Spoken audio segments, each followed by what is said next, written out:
Hi everyone, my name is Shrikant. Today we are going to learn about Apex Triggers. This is like a crash course on Apex Triggers with real-time scenarios and interview questions. By end of this video, you will be able to understand what is trigger, when and where to use triggers. You will also understand the use cases of the triggers and you will be able to choose before or after trigger for any given scenario. We'll also see some best practices while writing a trigger. You will understand all these things with real-time scenarios and we'll have some quiz and interview questions too. Before going ahead, I wanted to make things clear. Is triggers difficult to learn? Of course not. So the expectation is triggers are very much ferocious like this, but in reality they are just like toys. You can really play with triggers. Once you understand the basics, you can write any complex logics by using triggers. Let's understand the definition of Apex Trigger. Apex Trigger is nothing but a block of code. So in that block of code, you can write any of these logics. Sending of mails, creation of any other records, doing of callouts, deletion of any other records, or it can be any action here and it can be any other action also. Whenever a record is created, whenever a record is updated, or whenever a record is deleted, or whenever a record is undeleted, if you want to do some action, if you want to write some action, just write that action or write that code in Apex Triggers, or they will be automatically called. So whenever a record is created, you want to write some action, do that in Apex Trigger. Whenever a record is updated, you want to write any of these actions or any of the complex action, write that in Apex Trigger and that will be called automatically. Same with delete, same with undelete. In a single sentence, whenever a DML operation happens, if you want to perform any of these actions or any of the complex operations, then write that logic in Apex Triggers. Dot. Wait. All these things can be done by flows, process builders, workflows. Then why do we need to choose Apex Triggers? Okay, for people who doesn't know him, his name is Qboy, who usually interrupts the video and asks this kind of questions. Yeah, you're partially true, Mr. Qboy. However, most of them can be done by flows, process builders, and workflow. However, if things are very much complex, then only Apex Triggers can solve those scenarios. So the conclusion here is we will create a thumb rule here. So if a particular given requirement can be done by point and click tools in the sense the automation tools that are provided by Salesforce, whether it can be workflow rules or process builders, flows, validation rules, duplicate rules, etc. So if a given requirement is possible with any of these, just go for that. Okay, do it with that particular automation tool. If it is not possible, only if it is not possible, only then do it with Apex Triggers. As simple as that. So thumb rule one is point and click possibility check. So whenever a requirement comes and if you feel Apex Trigger can do it, before that check whether it is possible with point and click tools. If it is not possible, only then do it with Apex Triggers. Remember this thumb rule because we will be using that in the next coming scenarios. Trigger logic can be called in below events. So what does that mean? So you can write your logic and you can make that logic to be ran before the insert of that particular record or after the insert of a particular record or before the update of a record or after the update of a record or before the delete of a record or after the delete of that record or even like after undeletion of that record. After undelete in the sense whenever a record has been restored from recycle bin, once it is restored, if you want to perform some logic, you can write your logic in after delete events. Same with the other events. If you want to write your logic in any of these events, it will happen accordingly. This is also in entry questions. Interviews might ask you what are the events in Trigger. You can just mention all these 7. Let's take this example. So after inserting an account by end user, automatically create a contact. So we need to write creation of contact logic in Trigger. So which trigger? It should be an insert operation. Okay, insert operation on accounts. So trigger has to be written on account on insert operation. And we need to do the action creation of contact. Okay. However, the problem here is for insert operation, we have two events. One is before insert and after insert. How you would choose before insert or after insert for a given requirement? And the second question is why Salesforce has provided two events for a single operation like this. So it is being same for update operation also, before update and after update. How you would choose it? You would know to write a logic on update operation, but what event that you need to choose before or after? Same with delete. So to understand this, we need to understand how Salesforce works whenever a record is inserted or updated or deleted. Let's see. Before going ahead, we need to understand the behind the scenes whenever a record is inserted or updated. So let's say we have a user who provides some value in the user interface and clicks on save. it will not directly go into the database. Instead, Salesforce will make Vault tool before it inserts or updates data into the Salesforce. Additionally, it will make another Vault tool after it has been inserted into the database. You don't believe me? Let me show that to you. This is the Vault tool I am talking about. Whenever user provides the values in the new page form and then clicks on save to insert the record, it will not directly go into the database. Instead, it will check if there is any logic written in flow. So we have automation tools in Salesforce, right? Which are flows, workflows, and process builders. And along with that, we also have Apex triggers. So first it will check if you have written any logic or any kind of thing in flow before insert operation. If there is any logic, it will execute, else it will go to the next step, which is Apex trigger before insert. So if you have written any logic with before insert event, it will execute it accordingly. If you haven't written, even then it will go to the next step and save into the database. Once a record is being saved, let's say you provide 3 or 4 values here and then send this value, it will save into the database and it will generate the Salesforce ID, which is the 18-digit ID. Along with that, it will also generate created by ID, created date, last modified by ID, last modified date. So once that is done, it will go to the next step where it will check if you have written any logic in after insert event of the Apex triggers. Once the execution is done, it will go to the workflow. And once this execution of workflow is also done, it will go to process builder and finally checks the flow after insert event. Once this is also done, finally it commits into the database. Let's say if there is any issue or if there is any error, that complete changes will be rolled back and that particular record will not be saved into the database. That's how the order of execution works. This is the Salesforce order of execution for these events. Let's say you haven't written any logic. So whether you write your logic in these particular blocks or not, it doesn't matter. Poor Salesforce will punctually check all the blocks to see if you have written any logic and executes them. If there is no logic, it will go to the next step. So the conclusion here is you can write your logic in before insert or after insert based on the requirement. Whether it is before or after insert, what makes so much difference? My job is being done right, then why should I bother whether it to keep in before insert or after insert? Very good question. Let's see that. So as the name suggests, if before the record is inserted, what are the events or what are the things that are there? They are come under before events. In here, flow before insert will come under before event. After Apex trigger before insert will also come under before event. These things will come under after events. Okay. With this understanding, now I will teach you how to choose before insert and after insert for a given requirement. So here for before insert, there are only two rules. Only two rules. I'm telling you again, just two rules. If you want to pre-populate any field on the same record, you need to choose before insert or before update. And if you want to throw an error after validating the record, let's say if the record is not matching with so and so criteria, then if you want to throw an error to the user saying that this is not valid, so in that case also you can use before events. And rest of any other scenario should go into after insert or after update events. Okay, this is applicable for insert and update events both. And do not try to pre-populate any other objects record. Let's say if an account is getting inserted, you can pre-populate any other field on the same account record, but you cannot pre-populate any other record on the same object which is on account object. Okay.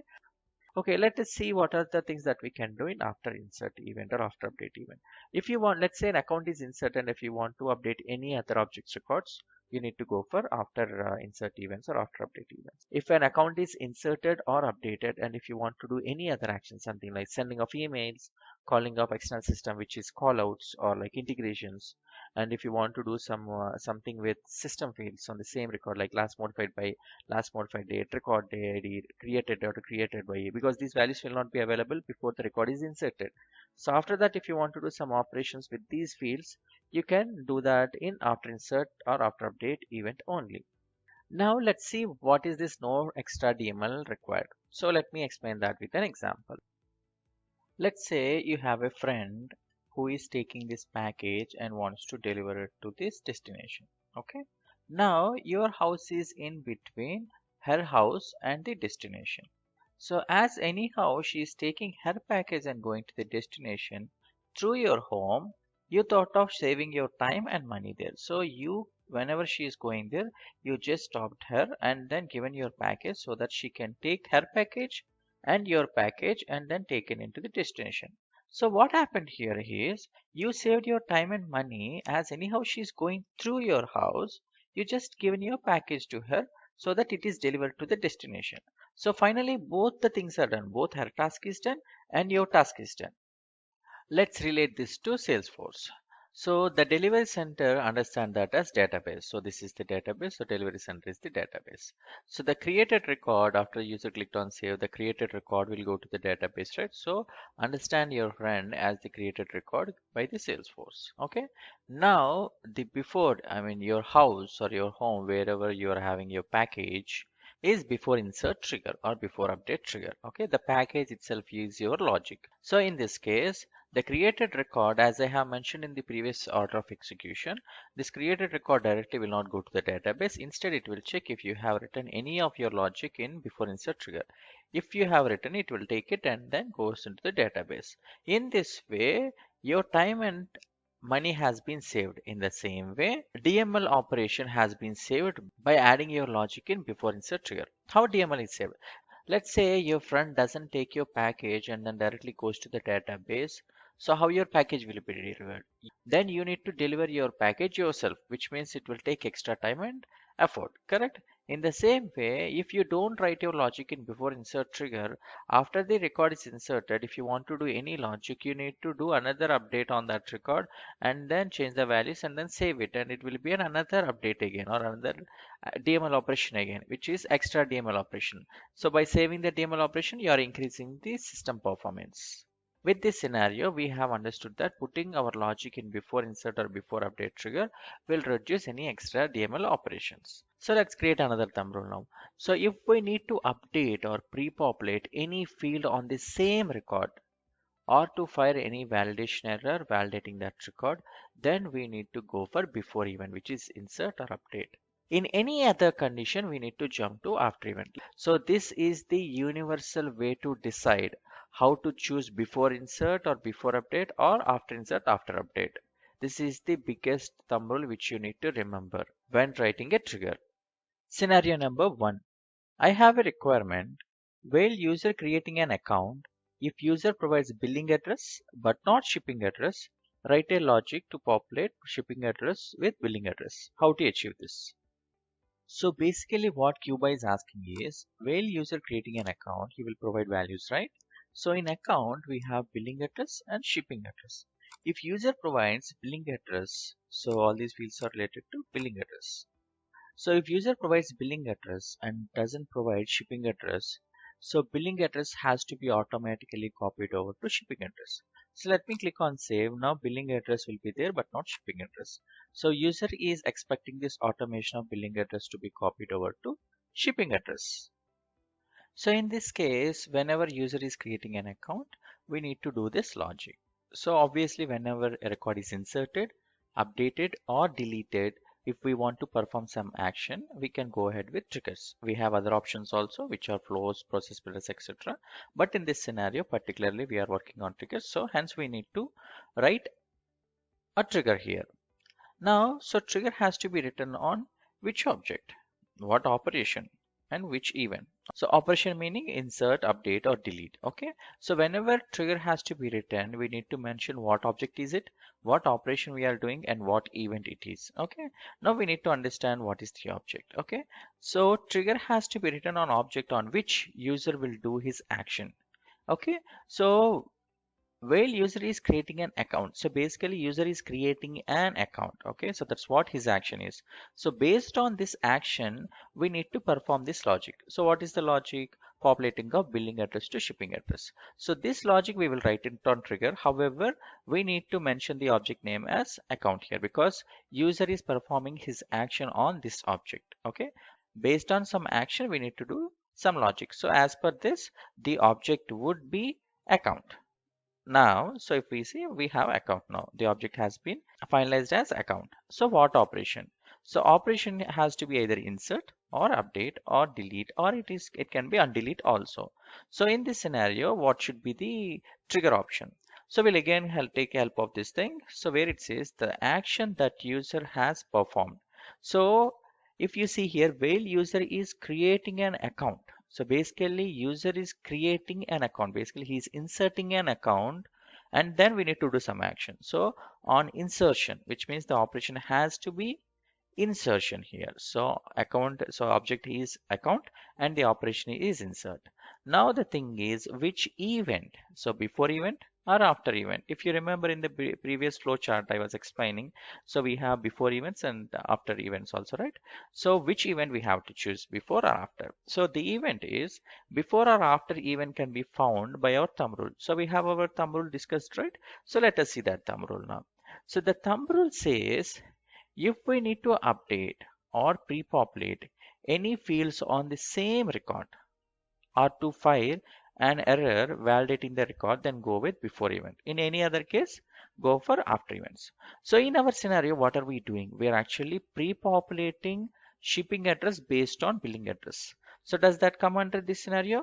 Of course, yes. The reason is we are pre-populating any field. So in this scenario, we are pre-populating shipping field on the same record, because whatever account is that is getting inserted, we are updating the shipping address of the same record. So as this is the scenario here, we need to choose before event. Okay. So the conclusion is we need to write our trigger on account object, on insert operation, and on before event. So as we have all these things, we will write trigger now. So this is a brand new org. People who wants to learn and practice, you can follow me along. So you can actually do along with me. So to create a trigger, you can do it from developer console. So from developer console, you can create any kind of code except for Lightning Web Components. Lightning Web Components cannot be done from developer console. So to open developer console, click on setup, and then you should be seeing a developer console option. Click on that. Now we will be having a window where we can create the Apex trigger. So click on this. So to create Apex trigger, you need to click on file and then click on new. You see there is an Apex trigger option. So click on this Apex trigger.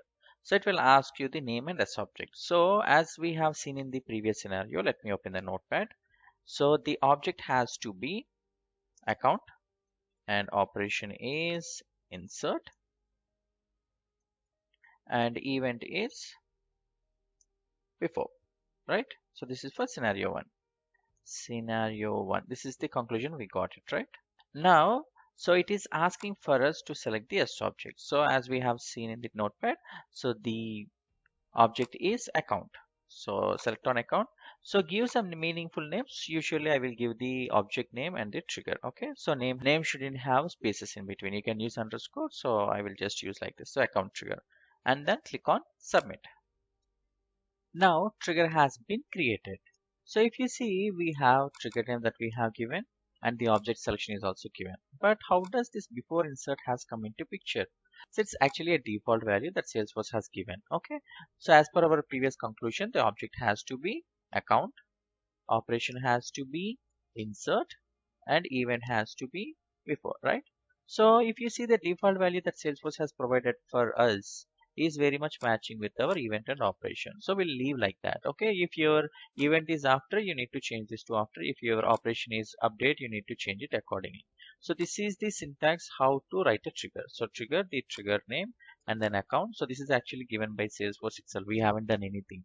Even the events are matching with our scenario. That's the reason we are not touching it. Okay. So this trigger basically says whenever user creates an account, so when it says inserts an account, this trigger will be called. That one before only. So before the record is inserted, this trigger will be called. Okay, let us see whether it is getting called or not. So to check that, we can use debug log, okay, which is debug statements. I'm in trigger. Please confirm me if I'm getting called. Okay. So how to test this? So whenever you write debug log statements, you can see once you check it. So we will insert a record, we will insert an account, and we can see that debug log statements here. Okay. So go to account tab and then click on new. Just give test123 and then click on save. So we created an account. So ideally our trigger has to be called automatically. So let us see that. So if you see here, it says we have 3 debug logs. So I will open, you need to open all of the three if you're not really sure, but as this size is bigger, I'm opening this. So if you have written any debug log statements, if you want to see them directly, you can just click on debug only. By clicking on the checkbox, you're asking Salesforce to display only the statements that are in system.debug log. It says, I am in trigger at the rate. Please confirm me if I'm getting called. Of course, you're getting called. You see, this is how trigger is getting called. Okay. Now the next step is, as trigger is getting called, we need to write our logic to pre-populate the shipping address from billing address. Okay, so how you will write it? So to understand this, so trigger has to, so if you need to pre-populate billing address to shipping address, you definitely need that record, right? Only if you have the access to that record, you can take the billing address value and then you need to put it in shipping address value. Okay, now as trigger is getting called automatically, trigger has something called context variables. Okay, what is context variables? It seems pretty tough. No, it is not. Context variables are something like, they're nothing but values or variables which developer needs to write logic. Yeah, if you see what we need at this point of time, we need to have access to that record so that we can take the billing address and then populate it into shipping address. So if you see, the context variable 1 is context variable 1 is trigger.new. Okay, so trigger.new is basically a list. So if you insert a record, that record will be there in this trigger.new. Trigger.new will be a list of the object that has been defined. So this trigger.new will be having account list. Let's say you inserted one record, this list will have one record. If you inserted two records from data loader or workbench or some other data loader tool, then this trigger.new will be having two records. If you insert 10 records, 10,000 records, all that list will be there in this trigger.new. Okay. So let us see it's really getting that values or not. Okay. So what we will do is we'll write another system.debug log statement. So I will just take this out. At the rate, inserted record. Okay. Or records. So usually we can only insert one record from user interface. So obviously this trigger.new should display only one record. Okay. Let us see whether it is working properly. So let's go back again and then click on new record. Test 1, 2, 3, 4 and then click on save. So we have this new record. Let us see. So we haven't given much of a details except for the account name. We haven't given any details, right? So we'll go back here and then open the latest.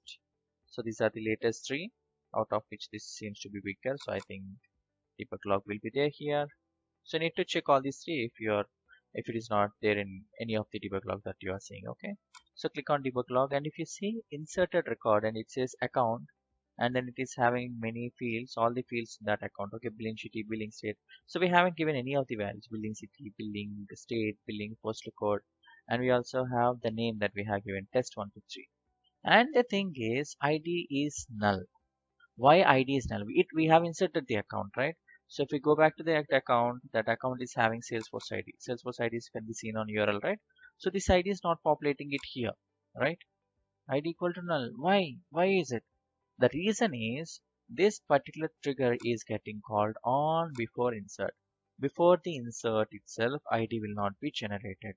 Only after the insert it will be generated. Let's make if it is before or after. I mean, let's change from before to after and then save it and then on that same trigger, this trigger.new will be displaying that ID value also. If we open that ID will be populated with so and so ID. Okay, that's how before and after works. Okay, now that we have understood, Trigger.new will be having the list of all records that got inserted. Okay, at this point of time, only one record inserted. That's the reason that list is having one record. And if we see billing city, billing state, all the values are empty now.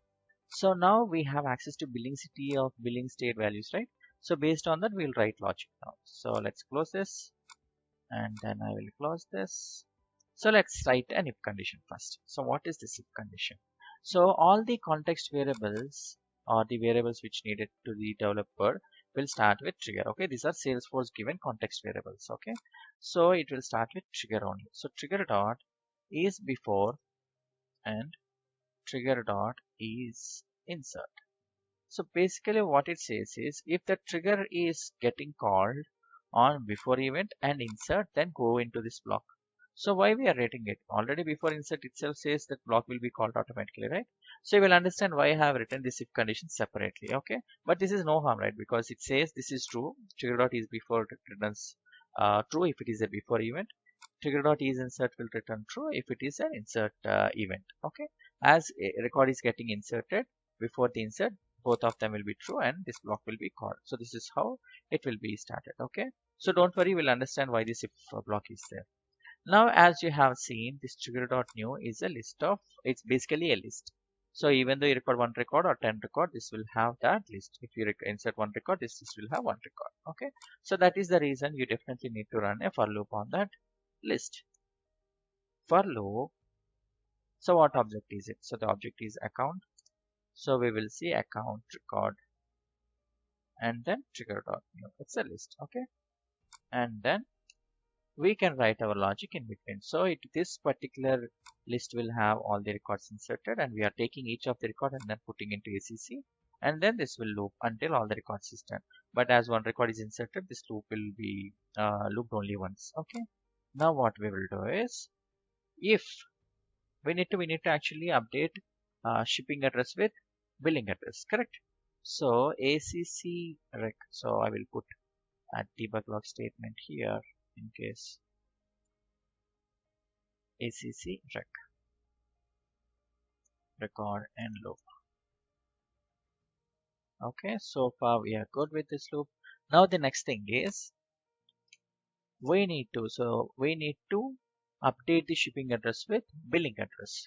So ACC rec dot. So I remember the field names, so I'm just giving it. Okay, so we need to populate shipping city with billing city, right? Billing city.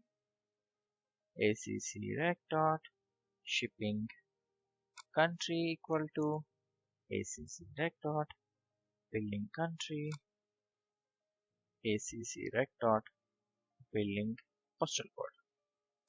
Okay, so now we have our billing address populated to shipping address. Okay, however, this copying of billing address to shipping address has to happen only if these values are empty. Okay, that's the reason you need to mention if conditions everywhere. Something like if ACC rec dot shipping city not equals to null or empty, only then we will have this logic. Okay, the same way this one ACC rec dot, we can just copy out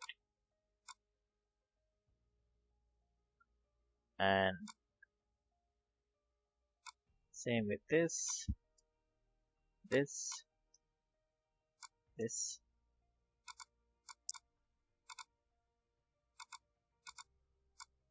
okay. So as this is misaligned, we'll just realign it. Okay, so I will take this debug log. I think this is unnecessary here. So it is running through loop of all the records. Trigger.new will have the records that are inserted. So list of records that are getting inserted or that got inserted. Okay. Now it will have the list of records, and if shipping address is null, then copy that billing address to shipping city and country to country, state to state, billing to billing state to billing state, shipping state, billing state to shipping state. So once this population is done, automatically, as this is before insert, anyhow that record is coming here before it is getting inserted, and you updated billing address to shipping address values, and it will go back to the database automatically, because as it is anyhow going to the database, this trigger will be just called before it is getting into inserted. So that is the reason. Anyhow it is going to the database, and it came here to see your logic, as your logic is pre-population. Once this pre-population is done, that record will be taken out to the database automatically, because anyhow that is getting inserted. So that is the reason never write insert or update statement in before events, because as it is anyhow inserting, right? So as it is anyhow inserting, you really don't need to insert this particular account record. It's already getting inserted.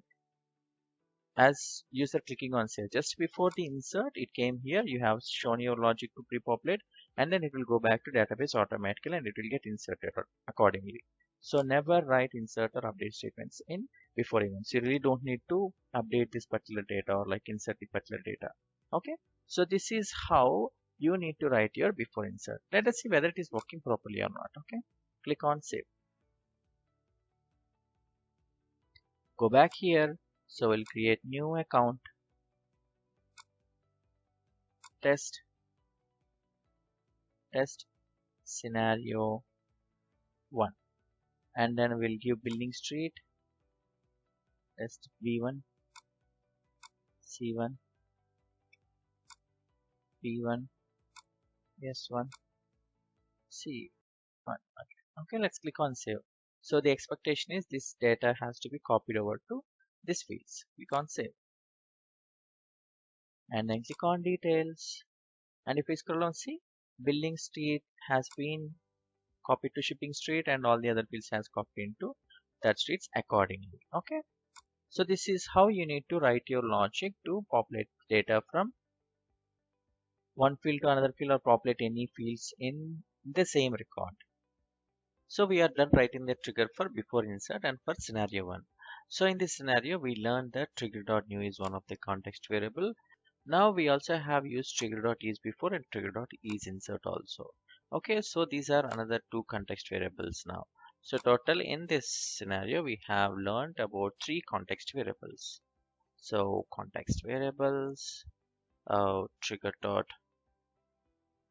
before, returns boolean, returns true if trigger is running on before event. Okay, so same with the insert. Okay, remember these context variables because they are very much handy. They will be used a lot in writing trigger. So is after returns true if trigger is called when user has done insert operation. Okay, so and then click on save. Scenario number 2. I have another requirement. While user creating an account, if annual revenue provided by user is less than 1000, then write a logic to throw an error to user. How to achieve this? So basically what Cuba is asking is whenever account is getting created, if the annual revenue, so where is annual revenue? So you see annual revenue, this is a standard field. So if this value is less than 1000, then they should provide error saying that annual revenue should not be less than 1000, something like that. But at this point of time, it will allow you to create records with annual revenue less than 1000. Okay. Like we have done in the previous scenario, we need to understand. So how to write the trigger by using which object, operation, and event. So object can be determined by trigger has to be written on object on which user will do his action. In this scenario, while user is creating an account, if annual revenue provided by user is less than 1000. So basically user is inserting an account and then we need to provide this error if it is not matching this condition. Okay. So trigger has to be written on account object here. So object would be account. Now the next one is object is account. Now next one is operation. So operation can be determined by the action that user has performed. So in this scenario, the action is while user creating an account. Basically, he is inserting an account and then this logic has to be checked. So the operation would be creation or like the insert operation. Okay, so far we are done with object and operation. Now the event. So event can be determined by before or after event can be found by using our thumb rule. So you remember our thumb rule? So thumb rule says if we need to update or pre-populate any fields on the same record, or to fire an error validating the record, then go with before event. So in our scenario, we need to validate the record checking for annual revenue less than 1000. So this particular scenario is matching with before insert. As this we need to fire an error validating that record, we need to go ahead with this before event. So the event would be before. So finally the conclusion is for this scenario, we need to write a trigger on account object, insert operation, and the event would be before. Let's do that in Salesforce. So as per the scenario 2, we need to write the trigger on object account, and operation is insert, and event is before. So this is pretty much same like the previous scenario, right? So it's the same object operation and event. So which means we need to write our logic in the same trigger and in the same block also. Okay, because for one object the recommended thing is Salesforce always recommend us to write one trigger only. So account is already having a trigger, so we need to write the same. Uh, so we need to write our code in the same trigger. Okay. Now we will open the developer console and write our logic. So let me open the developer console. So in this case, account trigger. So whenever account is getting inserted, it is coming into this trigger. So as we have written before insert, it will come into this before insert. And these are the conditions I told you. As if it is before, it will be true. And this, if it is record is inserting, this will be true. So it will go into this condition. Now if you insert one record, this Trigger.new will be having a list of records that are getting inserted. And then it is checking the condition. Now the thing is, we need to check in this for loop only. We need to check one more condition saying that if this account record dot annual revenue is less than 1000, we need to provide error. Simple. So we will write a condition. So this particular scenario which we have written here is part of scenario 1. Okay. Now we are writing for scenario 2. Okay.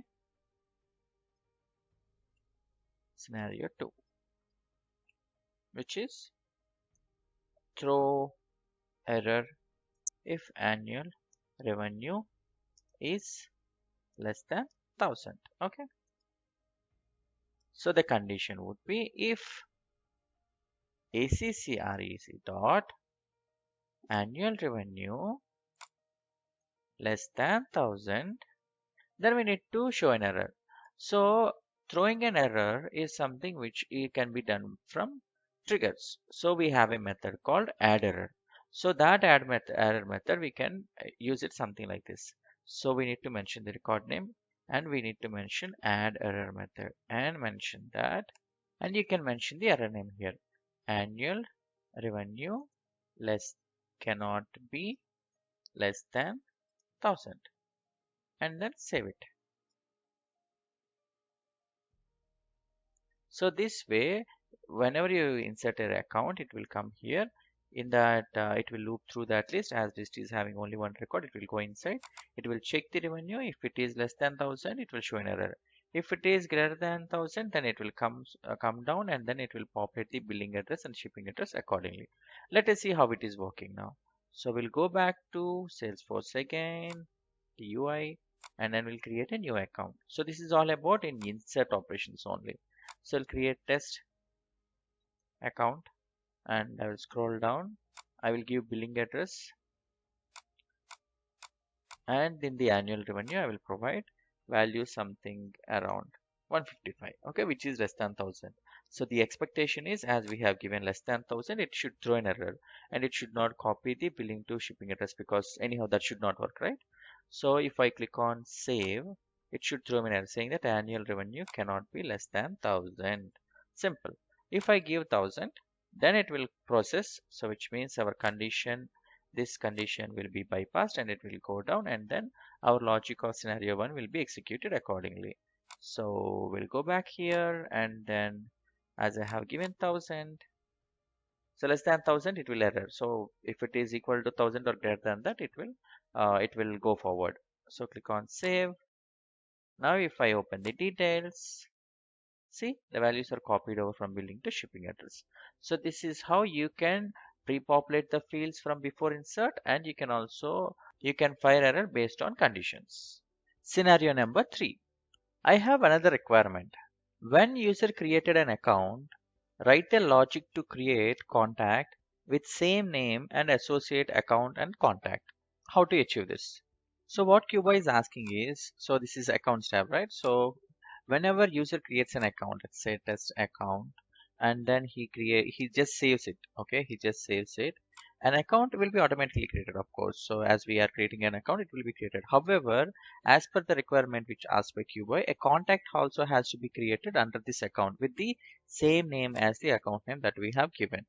So we need to write a logic to create a contact whenever account is created by user. Now we need to write trigger for this requirement. So now we need to understand trigger has to be written on which object and with what operation and which event.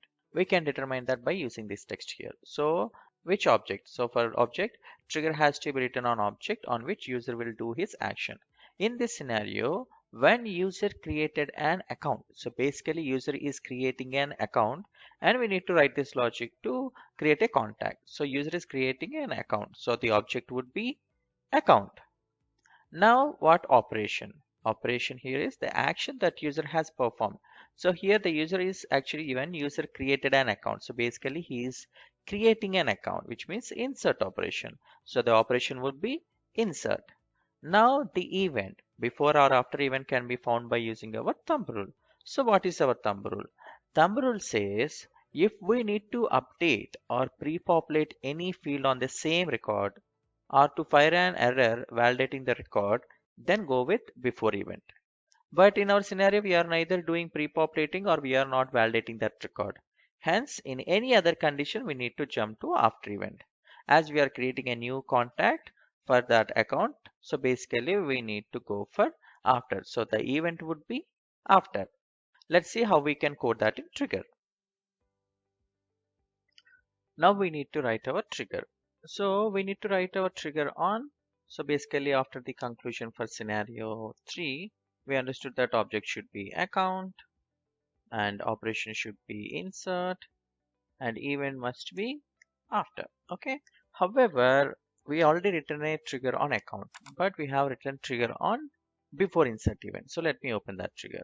So let me open this trigger, and if you see, we have written the trigger where we have done two scenarios: one to pre-populate billing address to shipping address, and we also written another logic to throw an error whenever revenue is less than 1000. Okay. Now this is on before insert event, but as per our scenario, we need to write logic for after insert. So how we write it? So basically, whenever you write trigger on an object, one object should contain only one trigger. So you need to use the same trigger for writing after insert also. So as we already have used before insert here, to add our after insert, you just need to use comma and then add your after insert. Okay, so this is how you can add multiple events and then you can write your own trigger. So this is the syntax. This is the way of writing multiple events by using commas. So as total we have how many events? 7 events. If you remember, we have before insert, before update, after update, before delete, after delete, and after undelete. So you can write all the 7 events by using comma separated thing here. So we currently for scenario 3 we are using after insert. Okay. Now this is when this if condition will come in handy. Sorry. So we have trigger.is before and trigger.is insert. So on before insert it will go into this if block and then it will execute our code. But in after insert we need to write a separate code to create a contact. So like we have done for before insert this if condition, we will do it for after also. So let me show that to you. So what I will do here is before insert logic to be written and a below block. Okay. Now we have written our before block. We need to write our after block also. And then after insert logic to be written in this below block. Okay, so if we need to write trigger dot is after and trigger dot is insert. So what happens is whenever a record is inserted, just before it is getting inserted, it will call this below block and it will do this logic. And once that record is inserted, it will come to this block. This is how trigger works. Now that we have understood this if block will be called after the record is inserted, we need to write our code. So whether you are inserting one record or 10 records, definitely you need to put that trigger.new. We have the trigger.new, right? Which is a list of, so I have added here context variable trigger.new, list of records that are getting inserted. So let's say insert an account with contact name test. It should create a contact with name test. So we will write account ACC rec and then Trigger.new. So what we should do? So for each of the account, we need to create each contact. Or let's say we insert one account, we should create one contact. So first we'll create a list of contacts. Okay, con list to insert and new list. Okay, we have created this list. So this kind of coding is called bulkification of trigger, because whenever it inserts a one account, or it gets 10 accounts get inserted from data loader as such, it should work in the same way. That's the reason we are putting this trigger.new in a for loop, and then we are working on the logic. So for each of the account, we need to create contact, right? So we'll just create contact instance, new contact, con dot. So contact will be having set of fields. We need to assign the last name. Contact should be having a last name field. First name field, we also having a last name field equals. So contact name should be equals to account record, which is getting inserted, because the each account that got inserted will be there in this ACC REC. And then we need to get that name, and then we will assign it to con.last name. And once contact is inserted, we need to assign this contact, or like associate this contact, or make we need to make this account to be a parent of this contact. So that's the reason every contact is having an account ID field. We just need to map that account ID field here, ACCR. So before the account is getting created, account ID will not be available. So that's one of the reason we are actually putting this logic in after. So once that account is inserted, only then we will be having the ID, right? So we have the ID, and then we are associating with the contact ID, contact's account ID. So we have created the contact instance, but we need to add this contact instance to this list. Okay. Con list to insert dot add, and then we need to add that contact instance. So basically we are inserting one account. So this trigger dot, so once that account is inserted, it will go into this if block, because as record is already inserted by then, so after insert will return true, both of them will return true. It will come to this logic where we are for looping on that list. So at that point of time, trigger.new will be having only one account, so account record will be looped. So we are creating a contact instance, and account name will be populated to contact last name, and account ID is populated to contact's account ID to parent it.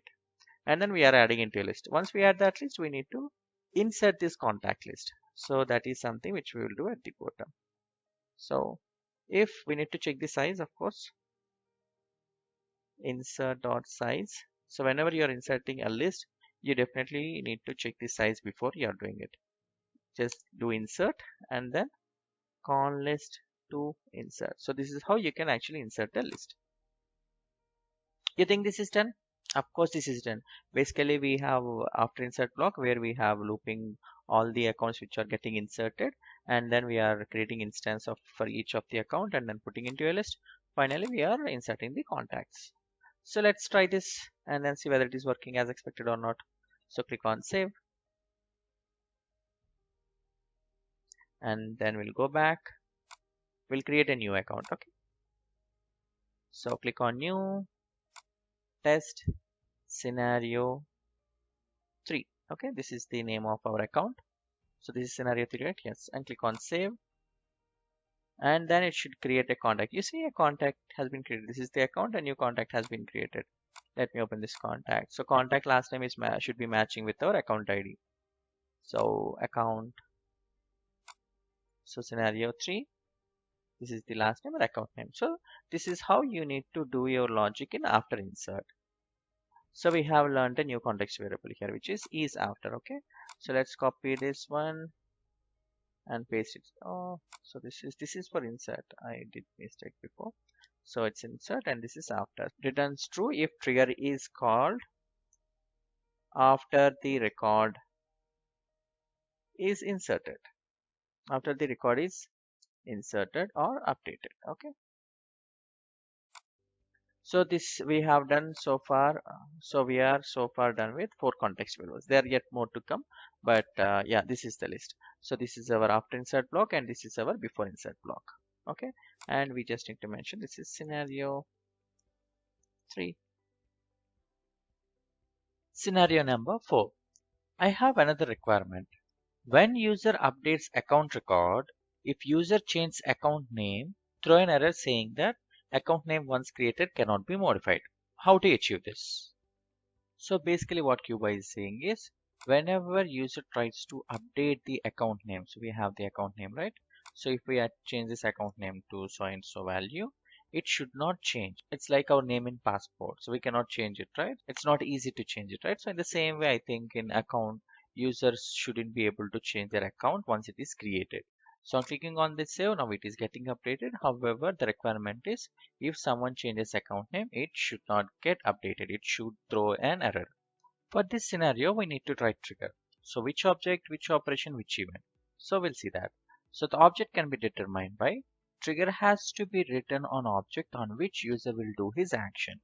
So in this scenario, when user updates account record, so basically user is updating account record, which means the object would be account and operation. Now which operation?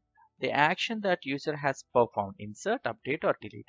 In this scenario, he is actually when user updates account record. So basically user is doing an update operation. So trigger has to be written on update operation now. So operation would be update.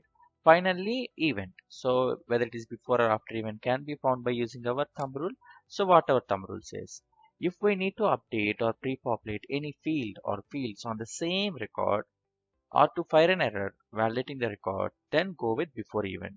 In our scenario, we are actually trying to throw an error when user changes the account name. So as we want to fire an error, this is coming under this condition. Hence, we need to go ahead with before event. So the conclusion is we need to write trigger on account object on before update event. Let's see how we'll code that in trigger. So let's see the events again. So as per the scenario 4, we need to write account object trigger on before update event. We already have our account trigger written, right, for before insert and after insert events. We also need to write our before update event in the same trigger. So let's open that trigger. Now we need to write our before update logic here. So we already have after insert logic that have we written for creating a contact, and before insert has been written for two scenarios. One is for throwing an error, second one is for pre-populating it. Now to write our before update logic, first we need to add our event in this one. So if you don't add that event here, this will not get called on your event. Okay, if you want to write logic on so and so event, you need to mention that event here. Okay, before update. If you don't write it here on before update, trigger will not be called. If you write that event here, then only whenever you are doing an update, this trigger will be called. As simple as that. So we need to write a similar logic like this for before update. Okay, so before update logic to be written in this below block.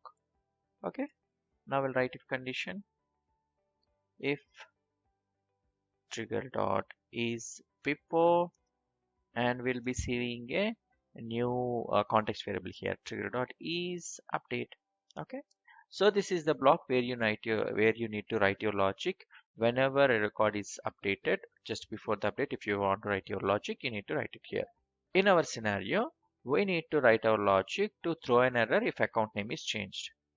Now the problem here is how you will know the account is changed, account name is changed. So we have our trigger.new, right? So we can use the trigger.new, but the trigger.new will have the record insert that got inserted, and if you can trigger.new will also have the values whenever you update a record. So whenever a record is updated, if you want to see the values of it, you can see it in trigger.new. However, trigger.new will have the values of the latest value. Let's say you changed account name from Srikanth to Srikanth1. So trigger.new will be having the record with name value is equal to Srikanth1. It will not show any clue that the previous value is Srikanth, and it will not also say that it has been changed in the first place.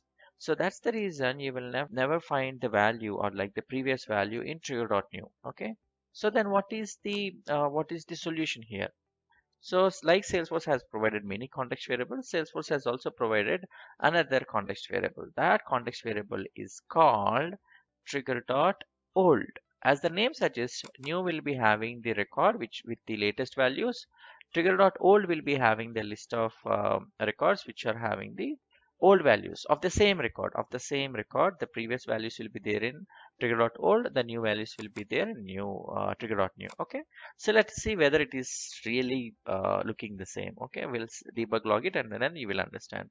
Old values, and the new context variable is system.debug trigger.old. Okay, this is our new context variable.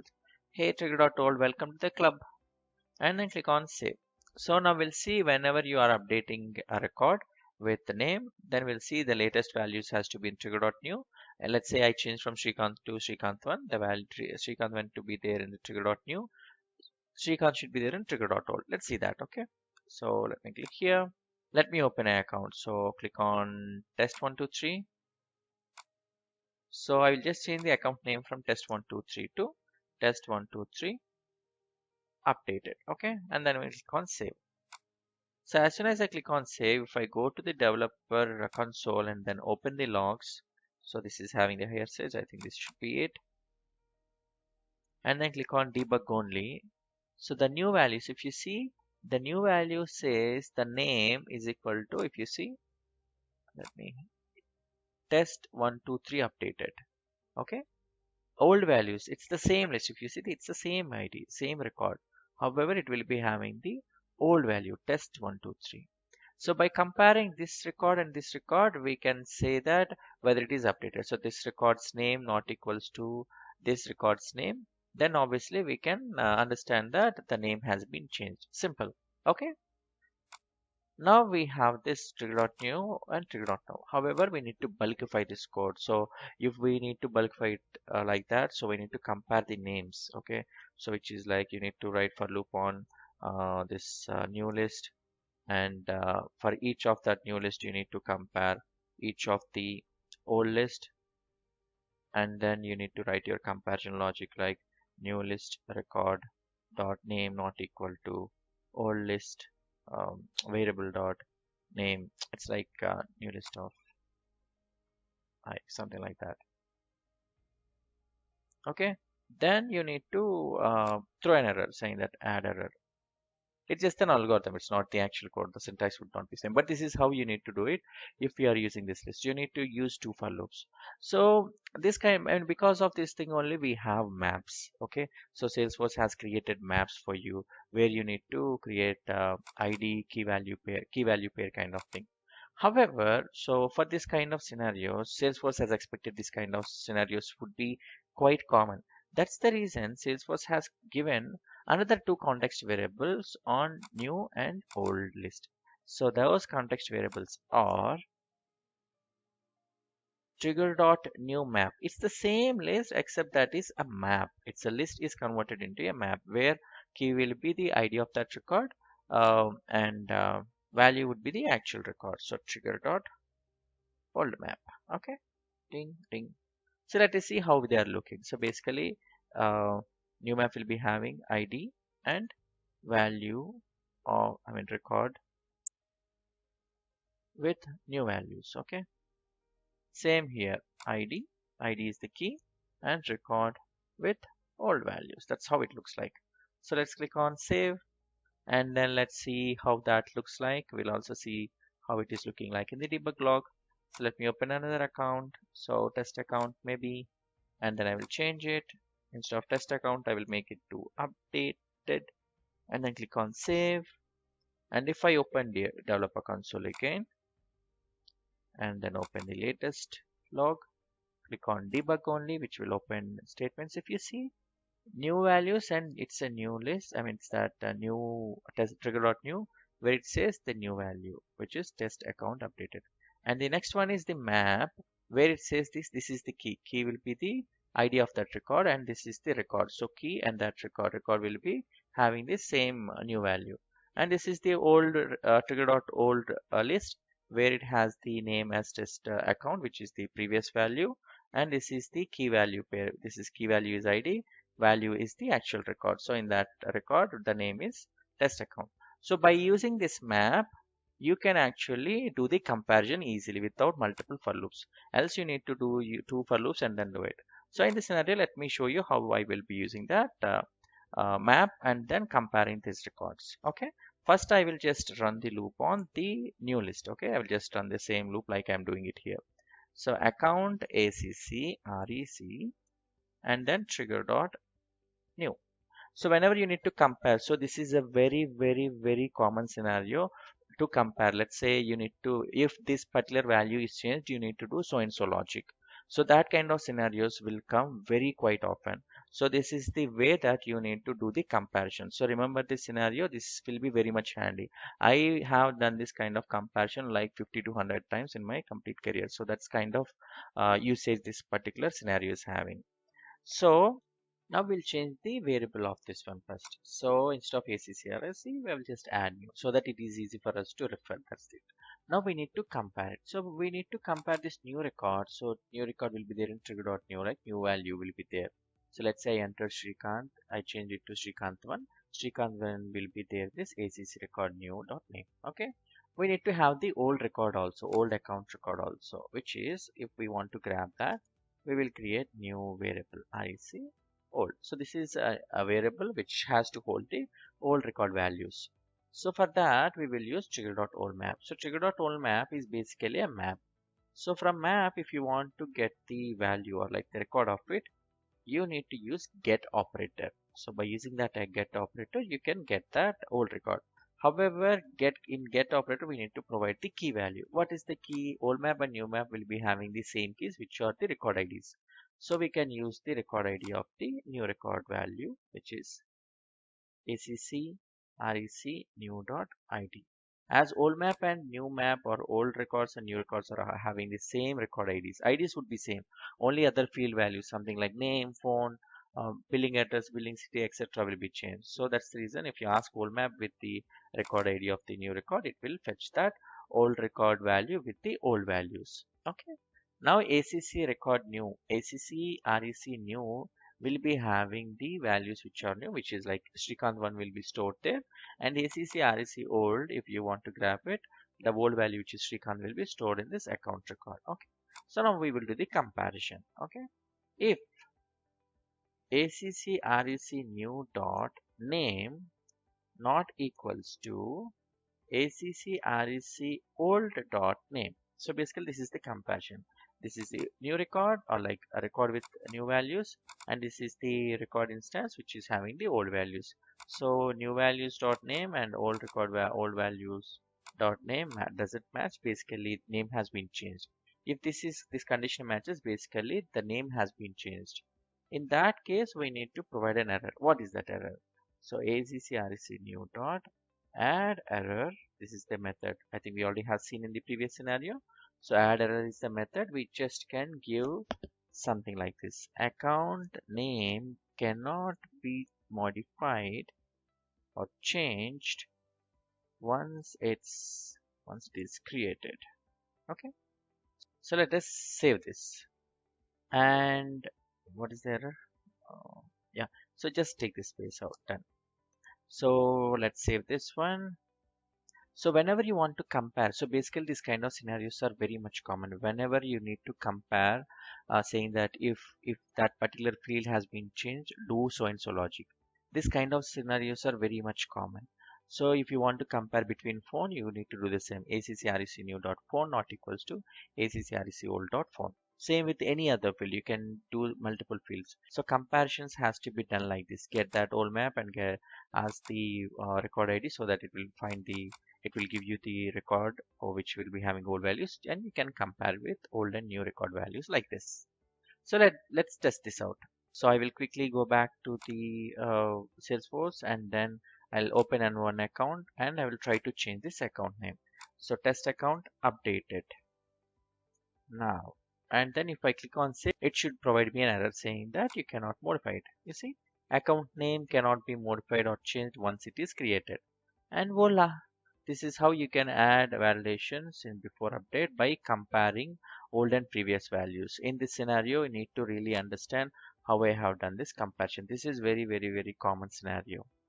And let's comment this out quickly.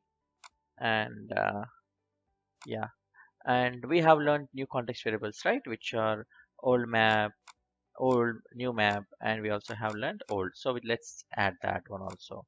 So context variable has to be, so context variable 5 is trigger.new map. So returns the list of records that are inserted or updated with latest values. Okay, and it's the same thing. We can do the same thing for old map,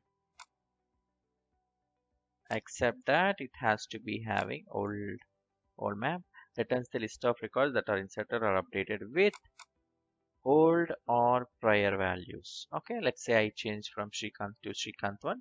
Srikanth 1 will be there in new map, Srikanth will be there in old map. Simple. So, and that too, and we need to mention in map format. In map format. Okay, and we also got new context variable which is old, trigger.old. It's the same thing, new map and old map. So which will be having the old or prior values. Yeah, that's done. Returns the list of records that are inserted or updated with old or prior values. Done. We forgot one context variable here which is update. So is update. So we have before, is insert, is after, right? The same way we should be having is update. So this is the context variable we have used here. So is update and the context variable number is 8.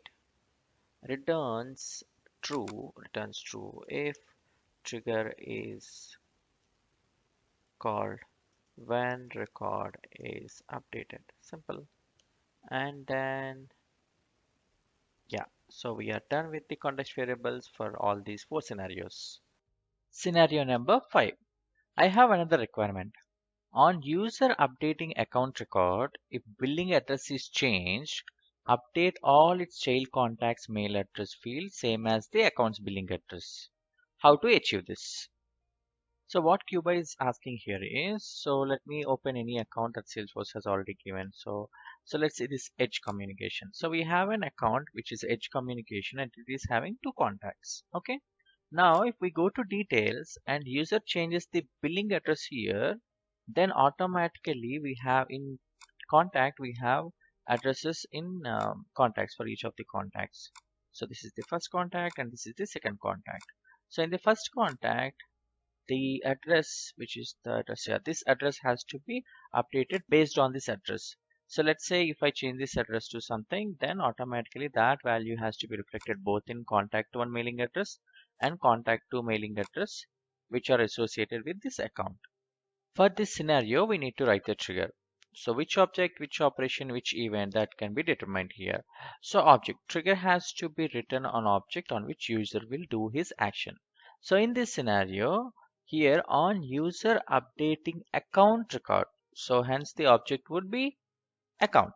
And the operation now. The action that user has performed. In here, user is actually updating account record. So in that case, the operation would be update. And finally, event.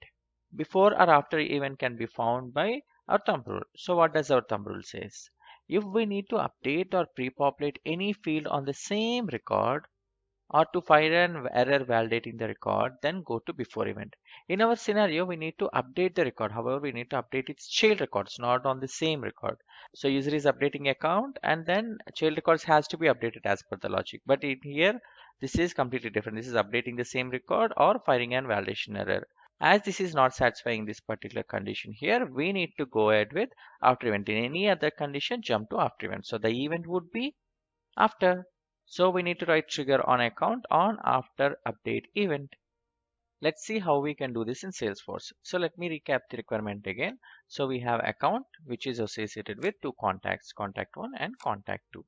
So on account, if billing address is changed, that address has to be copied over to its 2 contacts, contacts first mailing address and contacts 2 change mailing address. So this has to happen whenever account updates its billing address. User updates billing address on this account. So as we have already understand, we need to write trigger for this scenario on account object on after update event. So let's open our developer console and the trigger that we have written.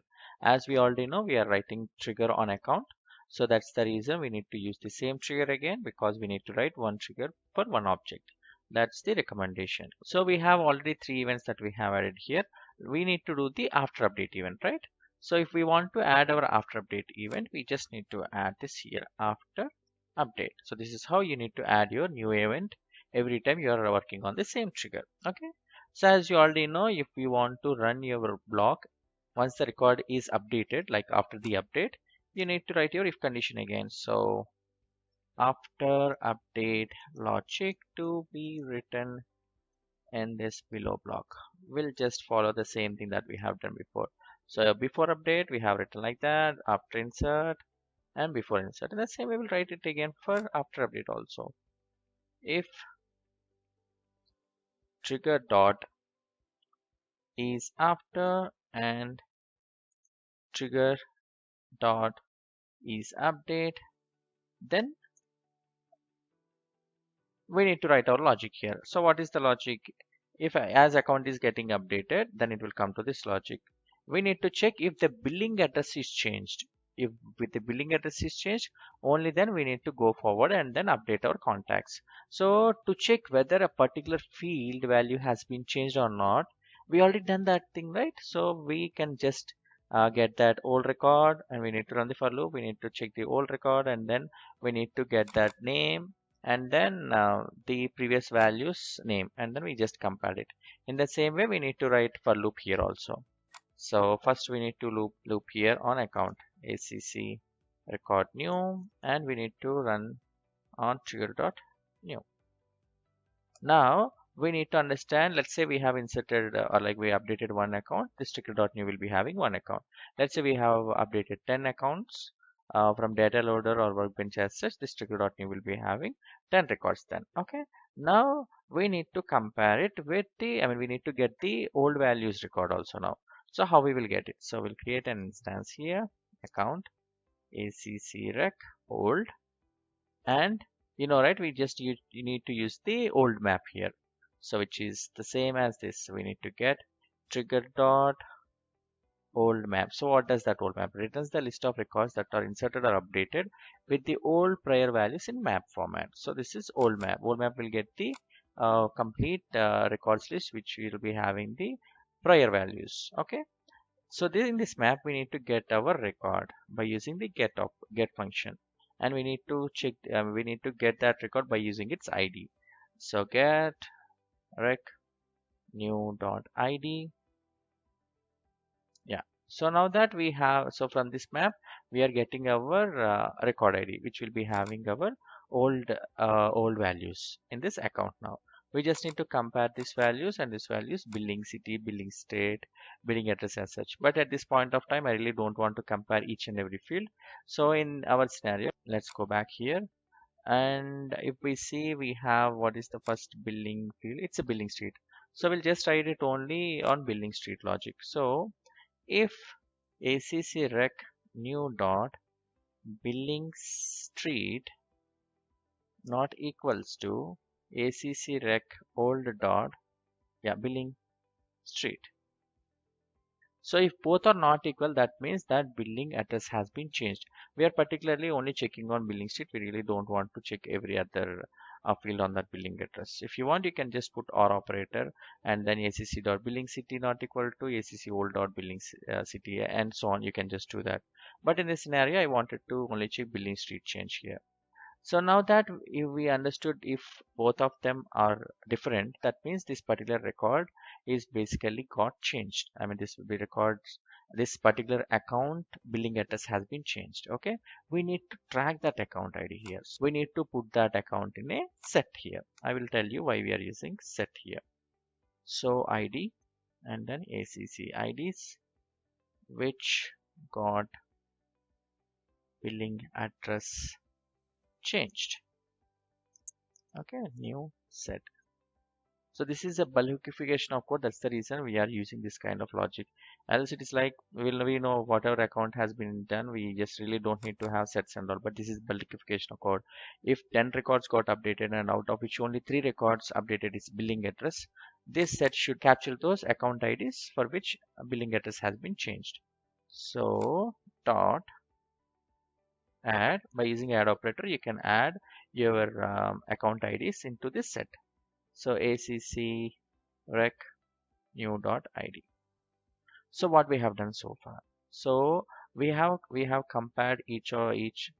We compared the old value and new value of that record. If the billing street has been changed, then we are adding that account ID into a set, because we need to query the contacts also, right?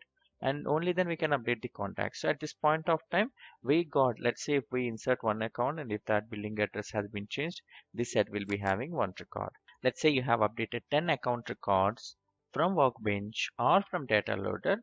This will loop for 10 times, and this if condition will check if billing address has been changed for each of the account. Let's say out of those 10, only 3 accounts are being updated with that billing address. Then this particular list will be having those 3 account IDs. That set, which is this set, will have account IDs which got billing address changed. Okay, as this is bulkification, this is how always you need to work on. Okay, and then as we got this set, this is the time to query the contacts. So don't actually query contacts separately. You can just do it on accounts. I will tell you why we are doing like this, but yeah, accounts with contacts. You can query accounts and contacts in a single query. Okay, so how to do that? Select ID, comma, maybe name. And if we want to get its child records also, let's say for one account we have 2 contacts, so this is how they will get it. So select ID, select ID, name maybe, and we also need to from contact.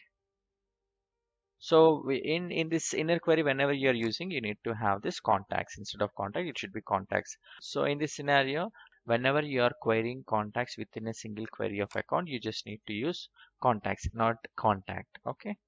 So in a single query, you just need to use select ID name from contact. But if you are using with account, like in this inner query, you definitely need to use contacts. That's the name Salesforce has given. Okay, where we should be getting all the accounts along with its contacts. What are the accounts we need to get it? We need to get only the accounts and its contacts where billing address has been changed. This set is having the list of account IDs for which billing address changed, right? So we'll just query based on this. So where ID in or this particular set.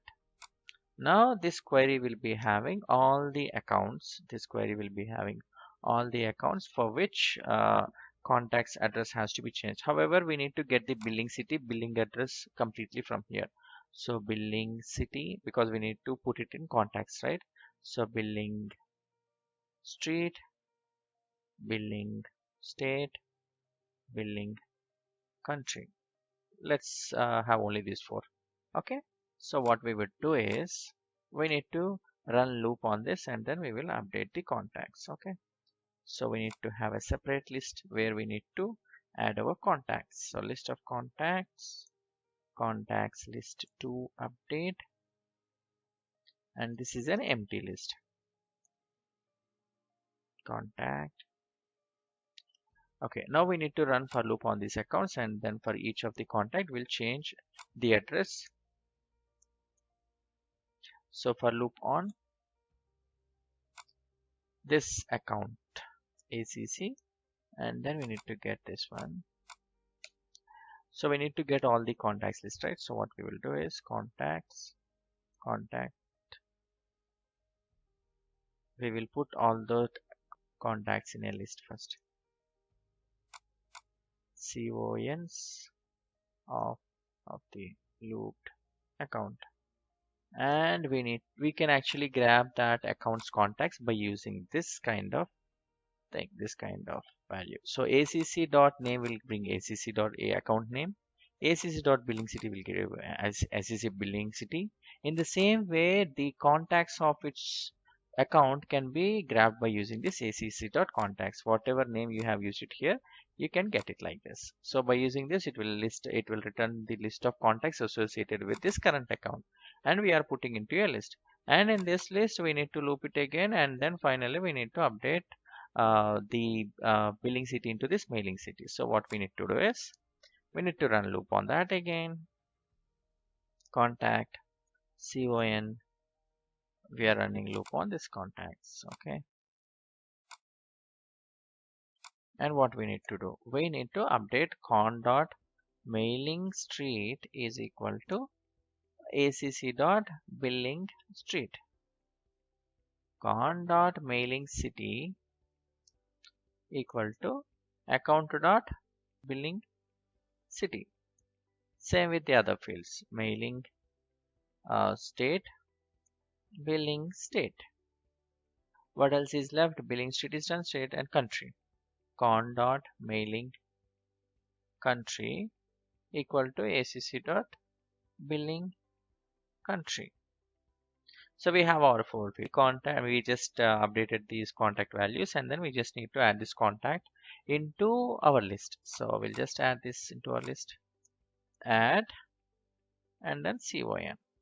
Okay, so it will loop through all the contacts of that account, and it will update the billing address into the mailing address, and we are adding each of that contact into this. Let's say we have only one account updated, that one account will be there and it will fetch its contacts. So in this particular line we are getting that account contacts. Let's say if we have two contacts will be there in the list. So we are looping through those contacts. So first contact, it will be having the mailing address value populated with the billing address value here, and it will be adding into this empty list. So this list will be having one contact now. Again, the second contact will be looped here, and then it will update with the billing address from account and into mailing address here, and then it will be added into this list. Finally, this list will be having two contacts with the updated address. Okay, finally, once we are out of these loops, we just need to check the size and then we will update it. So cont lists dot size, whenever you are doing it, always remember whenever you are updating or doing a query, never do that in for loops. Okay, so we will just update it, update. Okay, and click on save. So let's recap what we have done. So here we are, whenever an account or whenever account or accounts getting updated, we are actually comparing the billing addresses. If the billing street has been changed, here we are only checking for one field. If billing street has been changed, we are adding that particular account into a set. So based on that set, we are actually querying the list of accounts for which billing address has been changed. Where we are querying, we are also querying the contacts also in that single query itself. So we are looping all through the accounts for which billing address has been changed, and we are grabbing the accounts of that each account and then looping them, and for each account we are updating the billing address of that account into the respective child contacts, and then we are putting into a list, and finally we are updating that list. So we are done with our programming part. Now it is time for us to test. So we'll go back again here. And then what I would do is, we already have opened this one, right? So currently for Edge communications, there are two contacts where we have the mailing address as 312 Constitution Palace, and what about this one, 313 Constitution Palace. So I would change entirely. Okay, what I would do is I change the billing address. They should reflect in child contacts, same as above, maybe this one, and country, same as above. And then I will click on save now, and we'll see whether these values are updating into these contacts accordingly. Okay, so let's click on save. Okay, let's check this one out, refresh this page, and then we should be seeing the latest change here. You see, this contact, I change the billing address, this should reflect in child contacts as same as above, same as above. So let's open this one and refresh this one too, and yeah, we got the mailing address changed. Okay, this is how you can update the child records in the after update event. Scenario number 6. I have another requirement. An active account should not be deleted. How to achieve this? So basically what Cuba is asking here is, so every account will be having something called active field. So it can be either active or inactive by, you can choose that. You see active, it's a drop down, active yes or no. Let's say if we have an account which is having active status, if we are trying to delete this account, it should not let us allow to delete it. So that's what the requirement is. For this scenario, we'll write the trigger. So however, which object, which operation, which event. So that can be determined again by here. Trigger has to be written on object on which user will do his action. So an account should not be deleted. So basically, user is deleting an account, which means the object is account. Now operation, the action that user has performed, insert, update or delete. In this case, user is actually should not be deleted. An active account should not be deleted.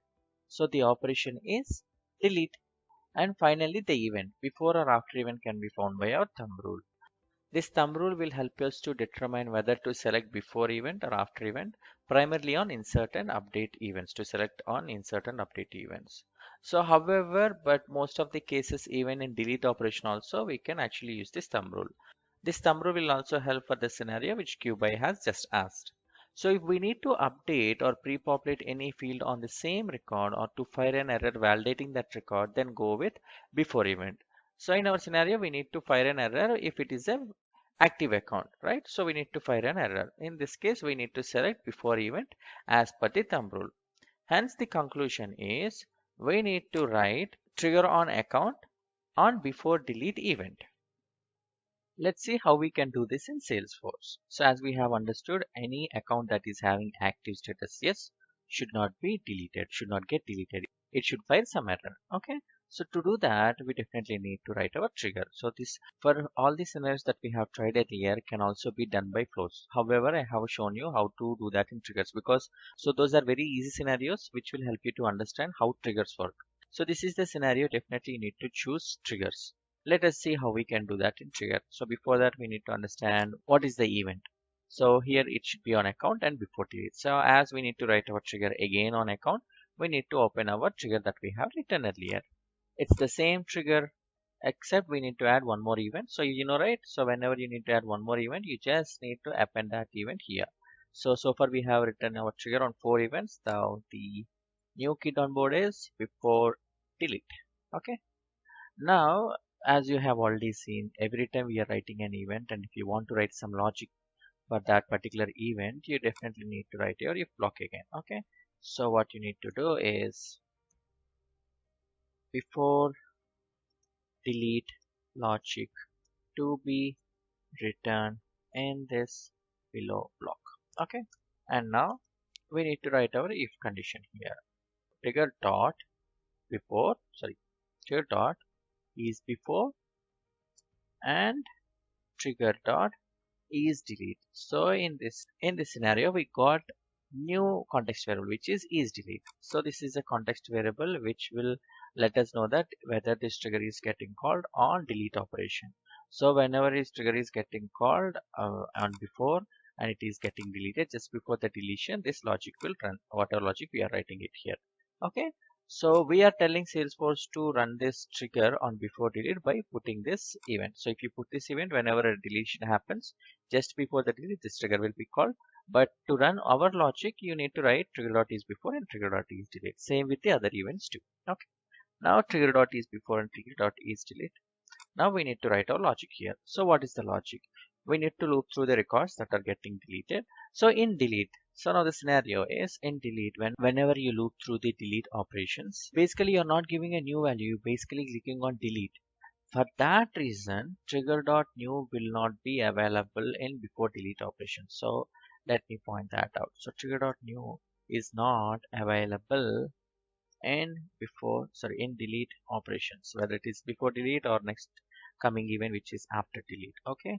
Then how you will understand what is the record that is about to get deleted and how you will know the status of active status of it. Only then you can fire error, right? So if you don't know the status of or if you don't have the record data into this block, how you would fire an error? So for that you have trigger.old. So trigger.old is available. Okay. So when I say trigger.new, it's both new and new map which are this one and this one is available. So trigger.old and its map and old map are available in delete operations. Okay, it is on both before delete and after delete also. Now that we have understood, we need to write our for loop on trigger.old. So let us see that. For account ACC old, it should be trigger.old. So we need to loop through. Let's say a record is getting deleted, or let's say you are deleting records in bunch, in mass delete. Then all the 10 records, let's say you delete 10 records at once by using data loader or workbench, or you are clicking on all these tick boxes and clicking on delete button at once. Then this trigger.old will be having all those 10 records. If you are just deleting one record, this trigger.old will have that one record. So as we got that list into this for loop, we just need to check the status of it. Here, if ACC old dot active is actually a field that has given by Salesforce, equals to yes, then what it should happen? So you're trying to delete, then it will come here. If that account status is equal to active status is equal to yes, we need to provide an error. So you remember, right, how to fire an error? We have a method called add error. You need to mention the record name and give that error. Okay, add error. You cannot delete an active account. Good. Now we have done our logic. See, very easy. So writing trigger is pretty easy, except that you need to understand what are the context variables. That is it. So let us try this out. Let's test this out. So we'll go back here, and then this is an active account, right? Of course, this is active account. Let's delete this. We have delete button here, and I click on delete, and it says you cannot delete an active account. See, as easy as that. Let's try another account. So this is test123, which doesn't have any contacts. Let's see. Yeah, let's make this active status. Yes, and then click on save. And if we try to delete this one again, and it should throw an error saying that you cannot delete an active account. Let's say we'll make this active to no, and then we'll try to delete this account. Okay, and then click on delete. Now this is active no, so expectation is this record get deleted because the active status of the record is no. Okay, see, the record got deleted. And hola. Scenario number 7. I have another requirement. Whenever user deletes an account, send a confirmation email to the user. How to achieve it? This is very much self-explanatory. So for that also we need to write our trigger. So on which object, which operation, which event can be determined here. Trigger has to be written on object on which user will do his action. In this scenario, user deletes account. So basically the object is account. Operation now. The action that user has performed. In here, user deletes account. So the operation is obviously delete, and before or after event can be found by our thumb rule. As per the thumb rule, if we need to update or pre-populate any field on the same record or to fire an error validating the record, then go with before event. Else, we need to use after event. In our scenario, neither of these conditions matches, so we need to go for after event. Hence, the conclusion is we need to use account object for trigger on after delete event. Let's do that logic in Salesforce now. So basically, whenever this account is deleted, we need to receive an email. So let's say I delete this record, then I should be receiving a confirmation email. Okay, to do that, we definitely need to go to trigger. So as per this scenario, we need to write a trigger on account object on after delete event. Already we have a trigger on account object, so we need to open the same trigger and then we need to add our logic. So go to developer console and we already have 5 events. Now we need to add our 6th event. So after delete. So by adding this event here, we are basically telling to Salesforce that whenever deletion happens, after the delete operation, please come to this trigger. So by having this on account deletion, after the deletion operation, Salesforce will come into this trigger to see if there is any logic written on it. So we need to write our logic in our after delete block. So we need to write our after delete block here. So like we have done for before delete and other after update, etc. So we need to write our if block here. So it should be after delete logic to be written in this below block. Okay. Now we need to write our if condition. Trigger dot is after and trigger dot is delete. Now we need to write our logic here. So what is the logic? Sending email to a user who has deleted the record. Who deletes the record. Okay. Now in here we also need to understand, as we have discussed earlier, Trigger.new and Trigger.only will not be available. Why they are not available? Whenever you open a record and provides new values to it and then save it, that new values data or the record instance will be stored in this Trigger.new. The previous values instance will be stored in Trigger.old in the form of list. You have done 10 records update or 10 records insert, those values will be stored accordingly in this lists accordingly. However, whenever you are doing delete operation, there is no chance that you will be providing new values on that, right? So hence Trigger.new is not available because you're not providing any new values there. Trigger.old is something as the old values are already there, you're just deleting that record. Hence Trigger.old is available in delete. Okay.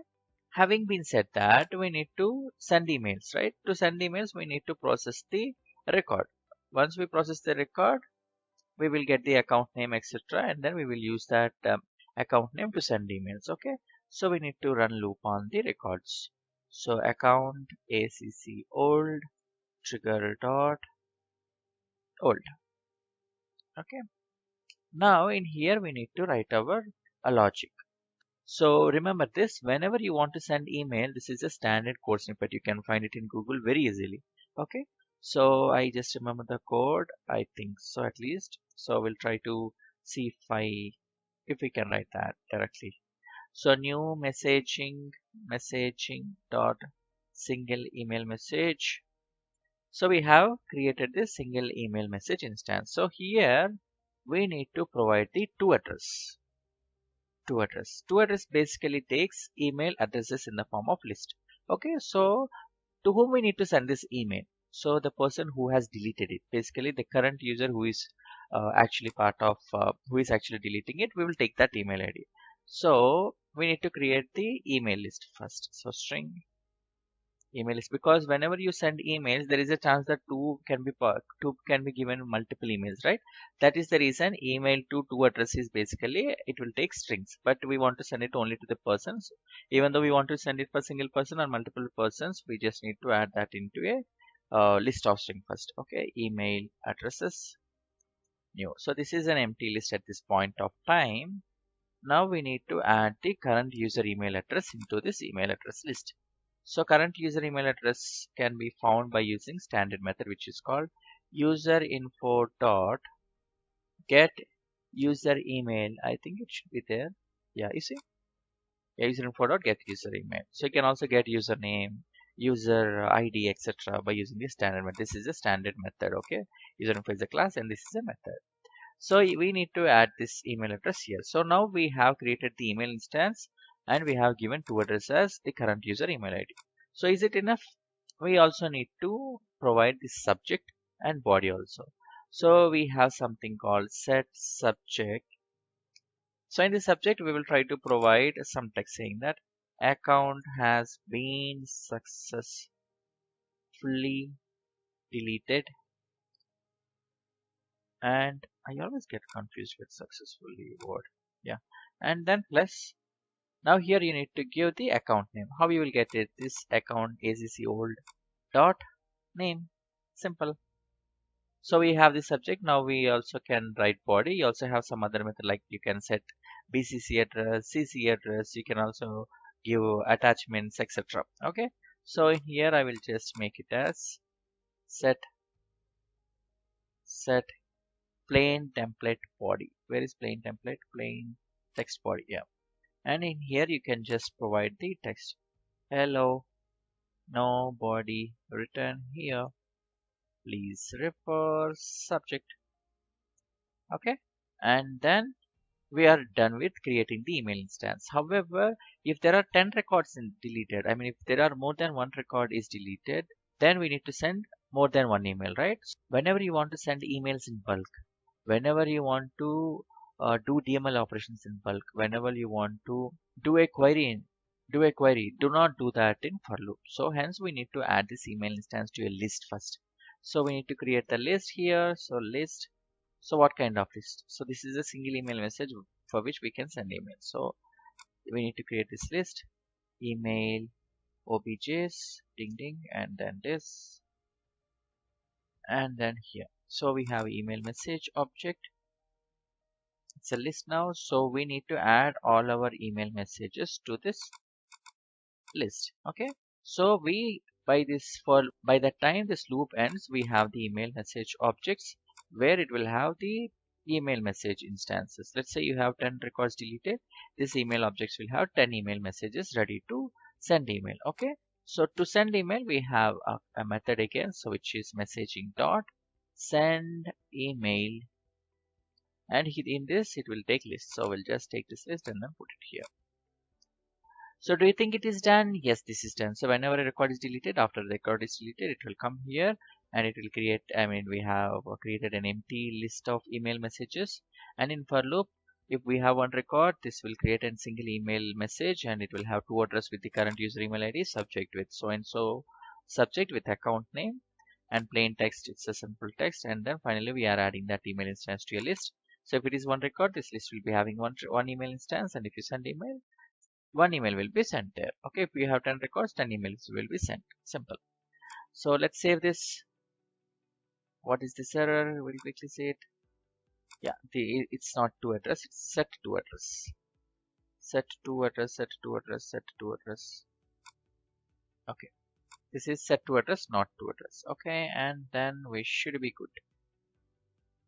Okay, now we have our trigger. Let's see how we can test this. So let's go back to this one. So we have this account. So we will try to delete this account here. So we just need to confirm that this is active is not equal to yes. So yeah, or else our before delete scenario will stop us deleting it. I'm deleting this record, so I should be receiving an email. So let's delete this. Click on delete. Our record is deleted. So if you see this email, I got the email saying that account has been successfully deleted and the test account name. That's the name. I should have kept a colon here. But yeah, so you can say that this is looks safe. Whenever you get email from Salesforce, you will get this kind of spam. You just need to make it mark it as look safe. Hi, nobody written here. So please refer subject. So this is how you can send emails from Trigger. Scenario number 8. I have another requirement. Send an email to the user when user restores an account from recycle bin. How to achieve this? So for this scenario, we need to restore the record from recycle bin. So recycle bin can be found here in app launcher. We already deleted account, right? The latest record that we have deleted is this, if I'm not wrong. So you can just click on it and then you can make it restore. So by clicking on this, account will be restored back to the account table. Okay. So once restoration is done, current logged in user should be receiving an email saying that so and so account has been restored. That is for our reference. Okay. For this scenario, we need to write the trigger. So which object, which operation, which event. So the object can be determined by trigger has to be written on object on which user will do his action.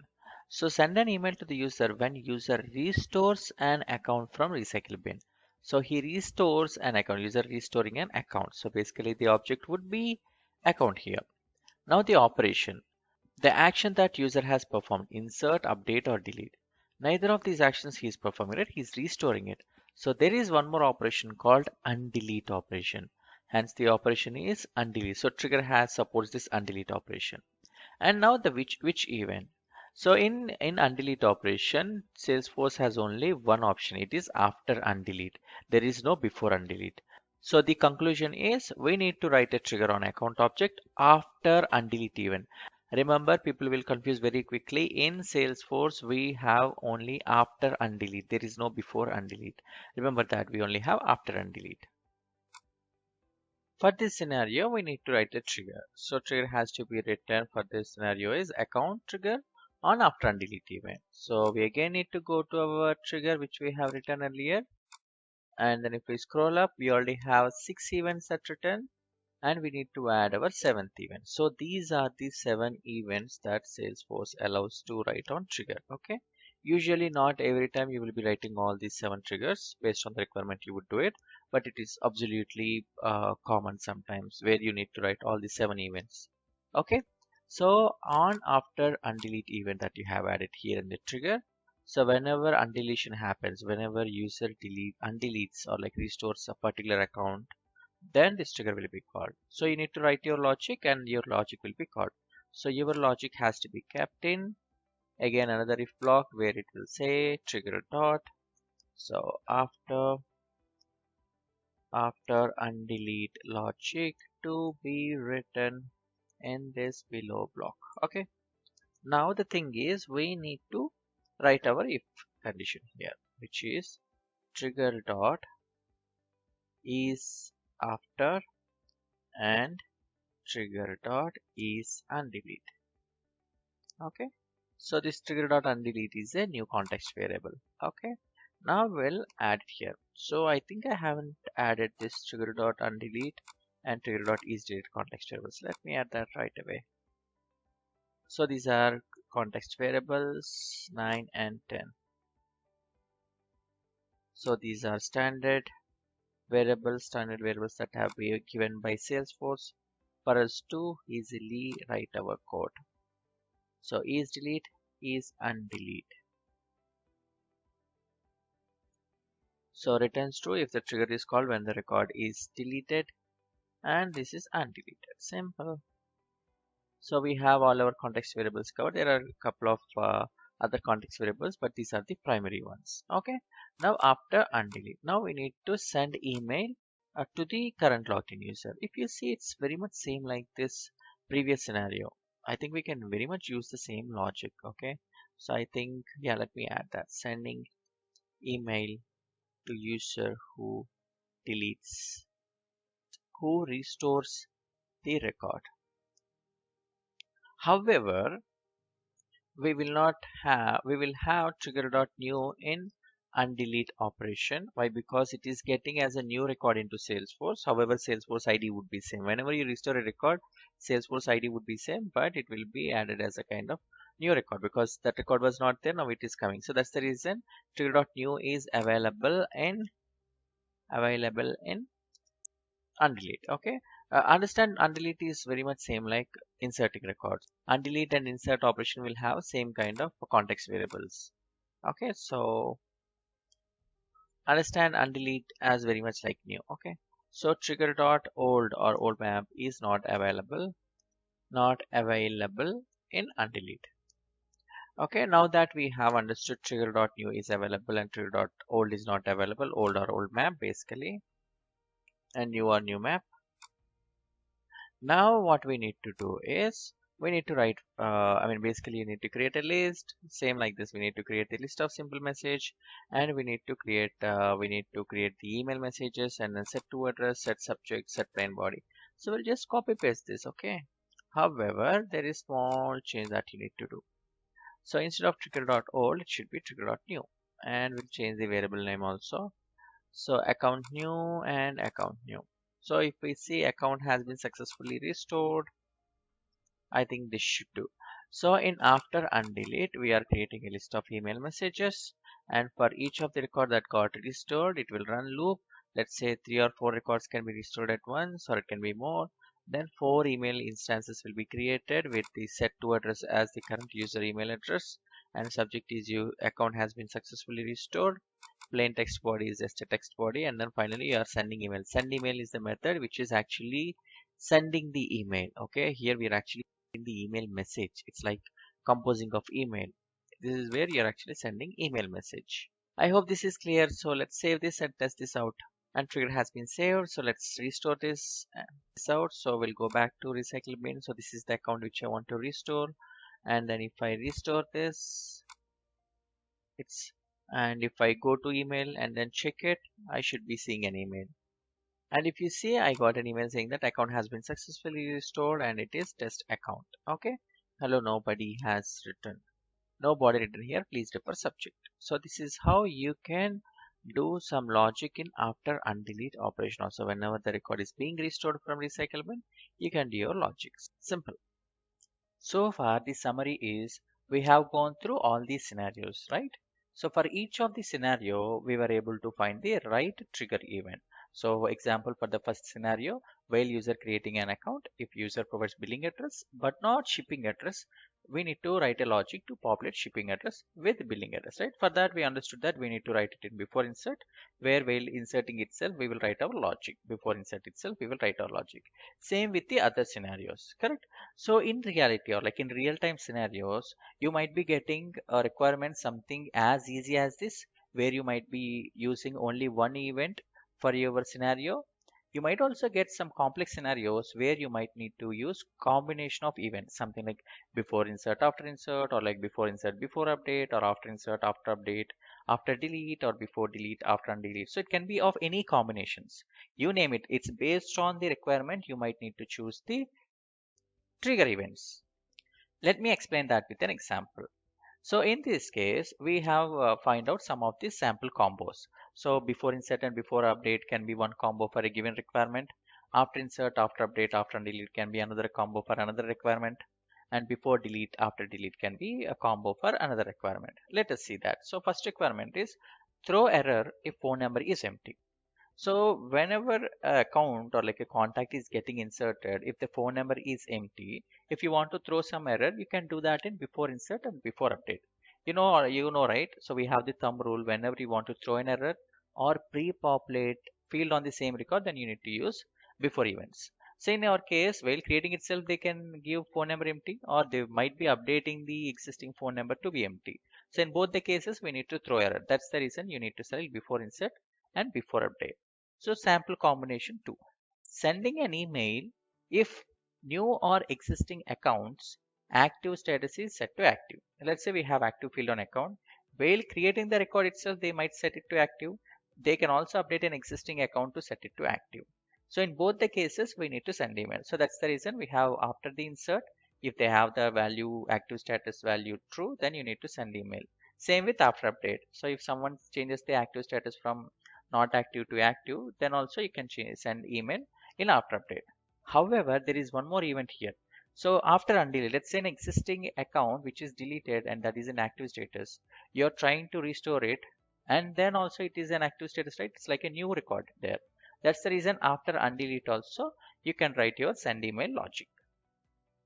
Now comes sample combo 3. Here we have two events, before delete and after delete. Let's see the requirement. Don't let active account to be deleted. You already know, right? If you want to throw an error when an account is getting deleted, you can write it in before delete. Because before the delete itself, you can check whether the account status is active or not, and then throw an error. And if inactive account is deleted, delete its child custom object records also. Let's say an account high is being deleted and it is an inactive account will be automatically deleted because we will not stop it. So as it is an inactive account. However, we also need to delete all its child custom object records. So that we need to do it in after delete. So in this way, based on the scenarios, you need to select your combination of events. It can be a single event, it can be multiple events, it can be combination of any events or all the events also. It's based on the requirement. Always try to break your requirement into pieces and then try to find your events. It's very easy. Now we will see best practices while writing Apex triggers. There are multiple best practices that you need to follow. We'll see one by one. First best practice is one trigger per one object. So let's say in our previous scenario, we have written all our 7 or 8 scenarios in one trigger itself. So we should be doing that in one trigger. All our logic has to be kept in a one trigger. Salesforce will still allow you to put it in multiple triggers, but do not do that. The reason is, let's say we have two triggers. Let's say we have two triggers on account trigger 1 and account trigger 2. So in first trigger, we have written on before insert event saying that amount has to be pre-populated with 100. And in the second trigger, let's say we have written a logic. If amount equals to null, throw an error. Okay. So in Salesforce, order of execution of triggers is not guaranteed if multiple triggers are written on same object. In this case, let's say we have written two triggers like this. It can Salesforce can execute the first trigger first and then second trigger later, or it can execute the second trigger first and then execute the first trigger later. So let's see what would be the result if we follow this order, and we'll see what would happen if second trigger we executed first and first trigger executed later. So in this scenario, in this order, so a amount is pre-populated with 100, so amount value is set to 100 as per first trigger. And as per the order, if we come to this trigger, if amount equals to null, as amount is already 100, amount cannot be equals to null, so hence it will come out of that if condition. Finally, that record will get inserted with amount equal to 100, hence there is no error. Okay. However, if Salesforce follows this order, executing trigger 2 first, it will check if amount equals to null. By that time, if no one provides amount value, amount will be empty and it will throw error, and it will not come to the second trigger in the first place. I mean, it will not come to the next trigger in the first place, and then it will show an error directly, and then the result will be error. So see, based on the order of execution, the results changes. That's the reason Salesforce always recommends, even though Salesforce allows you to write multiple triggers, Salesforce always recommends you to write one trigger per one object so that you can decide your order. I hope you understood what is the problem of using multiple triggers under the same object. Next best practice is bulkify your trigger. Code should work if records are inserted, updated, deleted, or undeleted in bulk. What does that mean exactly? So whenever you write your trigger, do not assume that always your user will provide you the values from user interface. We have your new button, right? Where you will click new button and then provide values and then click on save. It is not necessarily same every time. So we might be creating a CSV file and then uploading set of records like tens, hundreds or thousands or lakhs of records from the data loader or workbench. So your trigger should be able to handle whether user provides data from user interface or they will be providing data from CSV file via data loader. So that kind of data providing from data loader or workbench, because they are providing the data in bulk rates. That's the reason. If you need to write your trigger, definitely write your logic in such a way that it will handle multiple records are loaded at once. Let us see the bulkification with an example. So whatever we have written here is all about the bulkification itself. So we have written the account trigger, right? So it's all bulkified. So if you see, let's say after the insert, let's say we have 10 records inserted, it will go inside, and for all the 10 records, the account loop will run and it will create contact instances, and the contact instances are kept in a list. And finally, out of the for loop, we have inserted the list. So let's say we have 10 accounts created, so equivalent 10 contacts will be created by using this insert operation. Let me show you how the code will be if there is no bulkification. So I'll create a new trigger on contact, and then I will show you contact, trigger, and then on contact, and then click on submit. Now you already know, right? Whenever you want to write some code, you can just put that in trigger dot is insert and is insert. Sorry, before. Let's say we have the requirement to pre-populate the contact last name with ABC. So we can do that in this way. Okay, so if it is not bulkified code, so this is a list, right? So Trigger.new is a list. So we will take the first record of that trigger. So this is a list and basically an array. So array of the first record dot last name equals, so whatever user has provided plus ABC.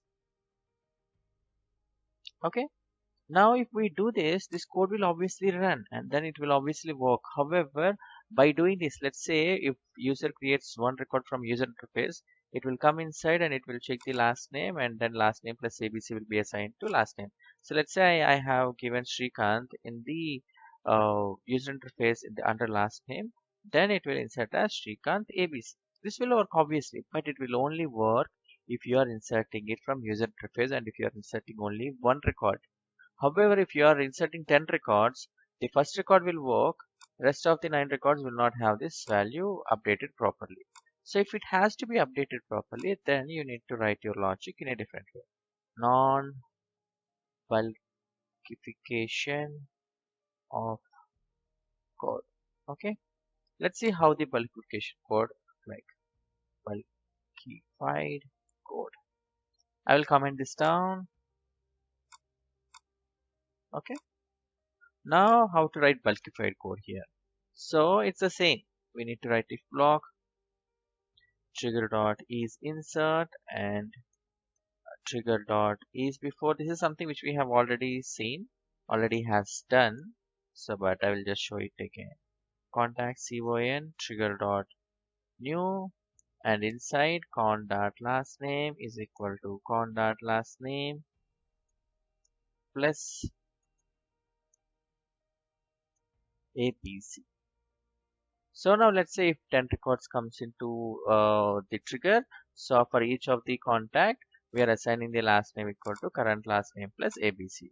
So if we provide Srikanth, it will be saved as Srikanth ABC. Let's say you have inserted 10 records with 10 different names. For all the 10 names, ABC will be appended at the last. But if we do this in this way, it will not work that way. So this is how you need to bulkify your code. So let me save this and done. Next best practice is avoid DML statements or SOQL queries in for loops, else it will hit governor limits. So we have a governor limit of using 150 DML statements in a single transaction or 100 queries in a single transaction. Let's say we inserted 100 records or like maybe 1000 records, and then you will run for loop for trigger.new, right? Let's say it inserts 1000 records, you will run for loop on that trigger.new list. Then what happens is if you do any DML operations or SOQL queries in that particular for loop, obviously this loop will run 1000 times. If you have your DML operations, then within the first 150 statements itself, DML will hit the error, and SOQL is having just 100 queries. Then within the 100th loop itself, this will hit an error. So that's the reason whenever you need DML operations or SOQLs, queries to be written, put that outside the loop. You can use maps, lists, etc., to have that sorted, and then put every DML operation or SOQL outside the for loop. Never ever use these statements inside for loop. It's not only for triggers, it is applicable for entire Apex. Next one is do not write logics in trigger. Use trigger handler instead. What? What is this? So we have written all our logic in trigger, right? Then what is this trigger handler? So let me explain that to you now. So this is the trigger that we have written. So we have written almost 7 scenarios where we have written our logics inside these events, right? So event blocks. So we have written another logic in another event block, which is after delete block. So before delete block, we have written another logic. However, Salesforce recommends us to put this logic in another class and call that class from this trigger. So let me show you how we'll do that. So cut this logic, whatever we have written for after Undelete, and we'll put it in a separate trigger handler. So new, and click on class and then account trigger handler. You can define any name, but trigger handler is a standard. Okay. So click on OK. Any class can be called as trigger handler if that class methods are being called by trigger. Simple. So we will create a simple method saying that public static void and send email on Undelete, and then put your logic here. Okay. So now this logic has to be run and this has to be called from this trigger. So what is the class now? This is a static method, right? Whenever it's a static method, you can call it by class name. So class name dot that method name and this one. However, this particular method needs trigger.new, right? Here it needs trigger.new to run the logic.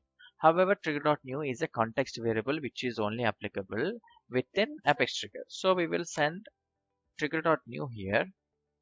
Okay. But we will receive it as list of accounts, which is here list of accounts. And then instead of trigger.new, make it as new or like account list new. To understand that's a trigger.new that has been sent from trigger. So here just replace trigger.new with account list new. Simple. So I just saved this one. So we have moved the undelete logic into another class in a method where we are receiving that trigger.new into this parameter, and then it is looping through all the parameters, and we have the send email logic here. So now we'll go and click on Apex Trigger and we'll just save this one. So if you see, we have moved our after Undelete logic completely into Apex Trigger Handler. We can do the same for others also. So let me do that for another one. Copy, cut, go here. And this is also send email if I'm not wrong. So public static void and send email on after delete, and then paste our logic. Ding will go back to trigger, and then we can call that method, particular method. So what is that method name which we have written? Send email on after delete. Okay. So we need to send what this method is expecting. We are using trigger.old here, no? So that's the reason we need to send trigger.old here. Okay. So to receive this trigger.old, we need to take this parameter. We need to input the parameter here. So list of account and then acc list old, and then copy and paste it here, and then done. See? So this is how you need to put all your logics. You just need to cut all your logics and then put it in another method. And finally, this trigger should be only having if block, and it should contain the calling of trigger handlers. So this is what is called any class that is being called, or any class methods that are being called from triggers are nothing but trigger handler. So we need to use trigger handler to put all our logics here and then call the respective methods from triggers like this. Okay. So if someone asks what is trigger handler, say that trigger handler is a class where it has the methods and logics which will be called from trigger. Done. Next one is avoid hard coding of IDs in Apex triggers. Hard coding in the sense giving some values which cannot be altered unless and until you update the program. So let me show you one example. So let's take this scenario. Yeah. So in after insert logic, we have written a scenario where for every account created, we want to create a contact to be also be created. So if we want all the contacts to be associated with a specific account ID, you can just give like this, right? So we can just hard code the value saying that so account records will be starting 001. So if we give something like, let's copy the URL from somewhere, and then you can just give this account ID like this. Let's say these IDs will be changed across the environments. Let's say you provide some hard-coded ID in dev environment. Later, when you move it to QA, or you move it to UAT or production, that same record will not be there in UAT or in production. That's the reason this will fail. You're trying to assign the account ID with some hard-coded ID, which will not be there in the further environments. That's the reason never ever hard code your values in Apex triggers. Not only in Apex triggers, never hard code in Apex classes at all.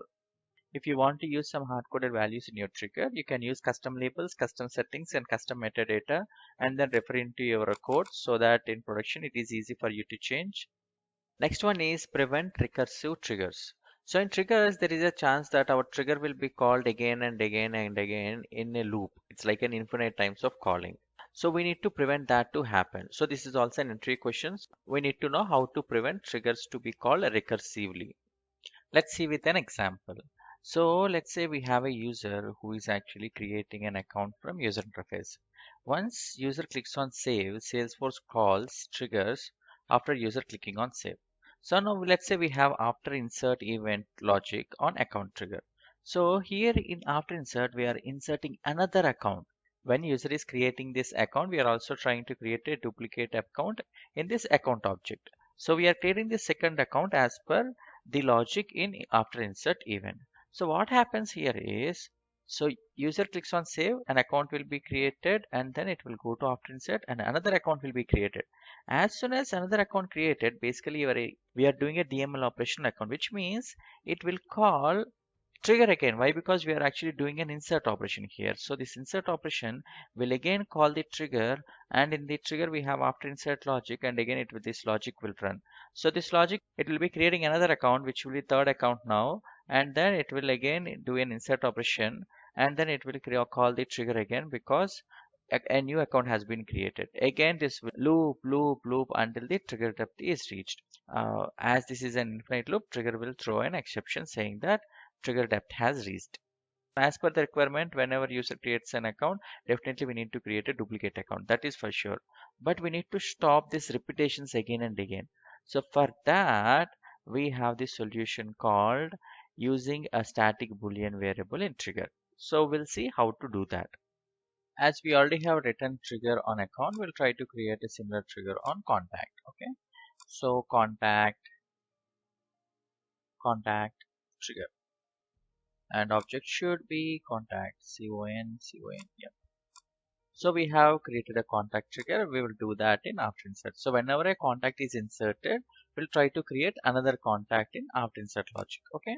So to do that, we can actually write our logic something like trigger dot is after and trigger dot is insert. Okay. Now we need to write our logic to insert another contact. Okay. However, as we have seen in the previous slide, we need to write our logic in a separate trigger handler. Okay. So we'll create another trigger handler, which is an Apex class contact trigger handler. Okay. So in here, we will write our logic. So which is public static void create duplicate contact. And here we should be receiving the list of contacts that are already getting inserted, which it will pass here new cons list. Okay.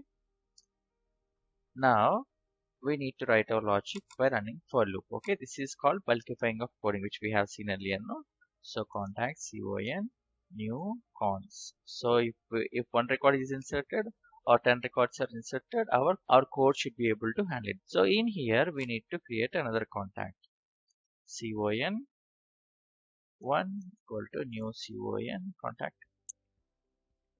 and con1 dot class name duplicate contact. Okay, so now that we have given the name, we will add it to a new list and then try to insert the contact. So contact cons two cons to insert. So these are duplicate contacts. Okay, so if one contact is inserted, there will be another duplicate contact. That's the idea. So dup dot add and con1, and finally we need to insert this con list. Okay, now we have our method written. We need to call this method from our trigger. So after the insert, whenever a contact is inserted, after the insert we are trying to call our method, which is this method create duplicate contact. However, this needs the list of contact that got inserted, no? So which we are sending Trigger.new. Okay. Now what happens here is, as we have seen in the previous slides, whenever a contact is inserted, it will come here and then it will insert a duplicate contact. As we are inserting another contact, it will again call the after insert trigger, which again it will call this after insert, and it will call this duplicate method, and then another contact will be inserted, and again it is getting inserted, right? That's the reason it will call again our trigger, and it will loop on. It will loop until it gives an exception. So let us test that out first. So we'll go to contacts, click on new, and then I'll just create test 1, 2, 3, and then click on save. It should give me an error saying that, see, it is getting called these many times and it is giving an exception saying that depth exceeded. So this is what recursive trigger mean. So trigger is getting called recursively until this is reaching a depth. Okay, so to fix that we need to create a static boolean variable. Let's see how to do that.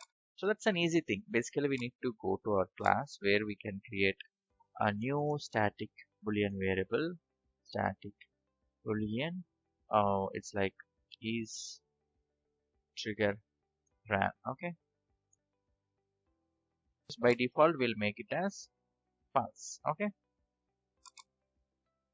now in our trigger we'll check. So what happens is, first time when it comes, let's say first time a contact is inserted, it will check whether it is insert or not. If it is after insert, we will check our trigger also, that variable also.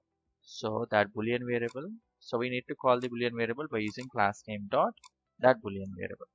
So if that boolean variable is false, which means if the trigger hasn't run yet, only then go inside. So what happens, it will go inside, and after it goes inside it will run the logic, right?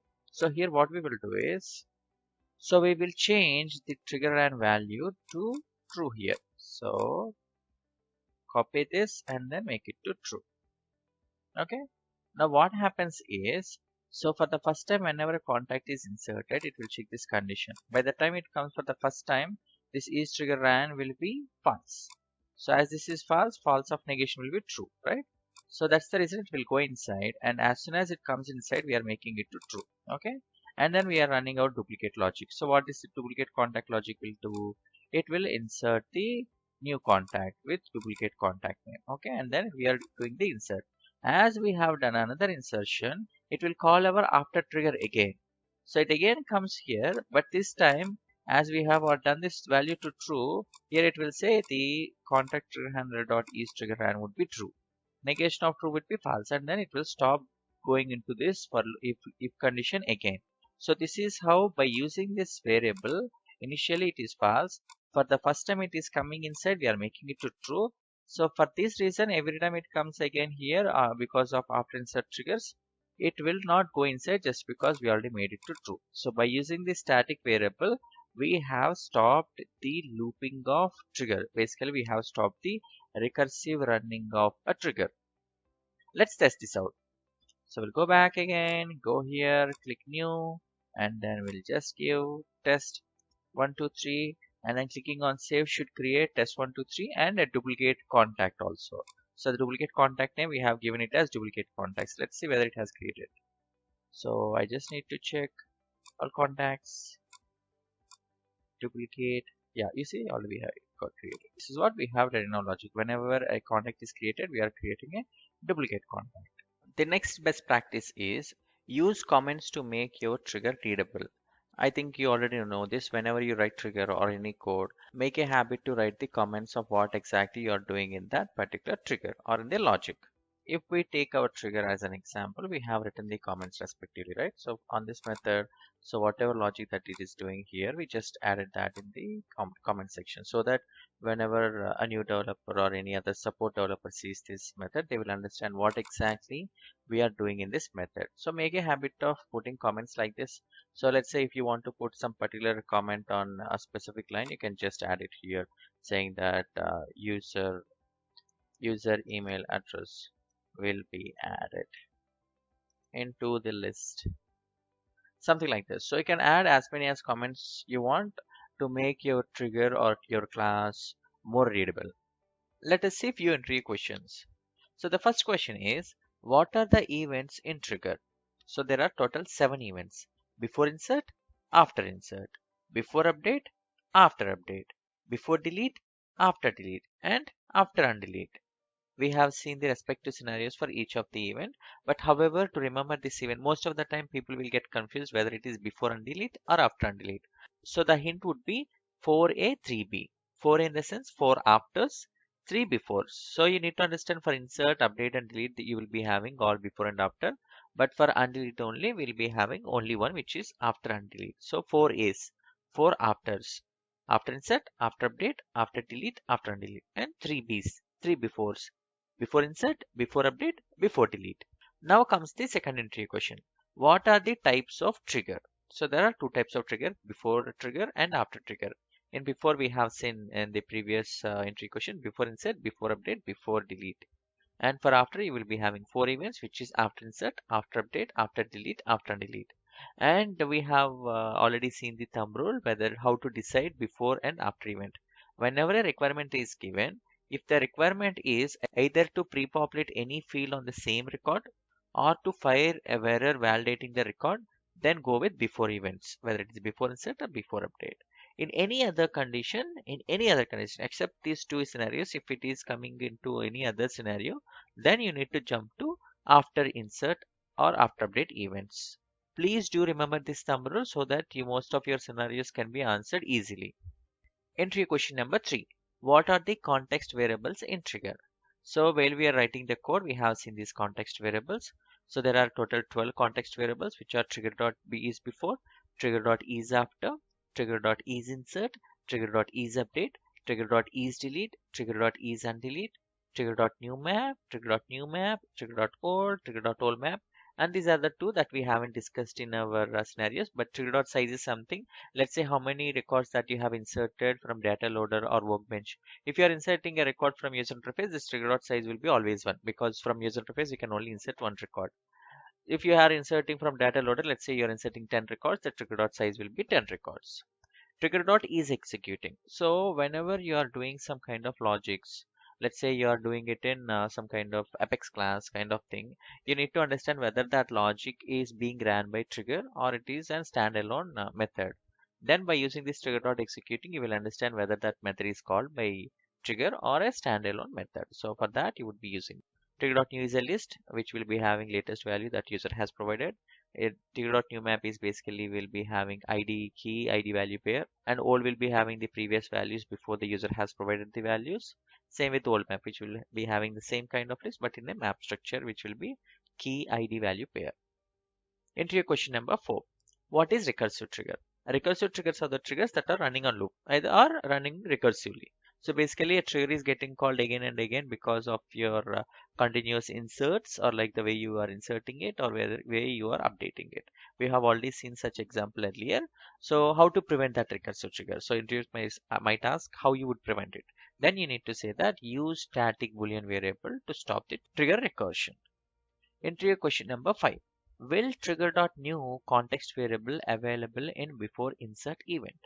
The answer is yes. So what is Trigger.new? Trigger.new is nothing but the list of records that user inserted from user interface. So basically you need to understand Trigger.new as the values that user will provide into database. Any value that is new to database or user provides it, or like it's new to database, some new values you are providing it, then those values are stored in Trigger.new. If you're not giving any new values to the system, those values will be stored in Trigger.old. Okay, so Trigger.new, before insert anyhow you will be providing some values. That is the reason Trigger.new will be holding the list of values or list of records that you provide. And then the answer is yes, of course. Now the next question.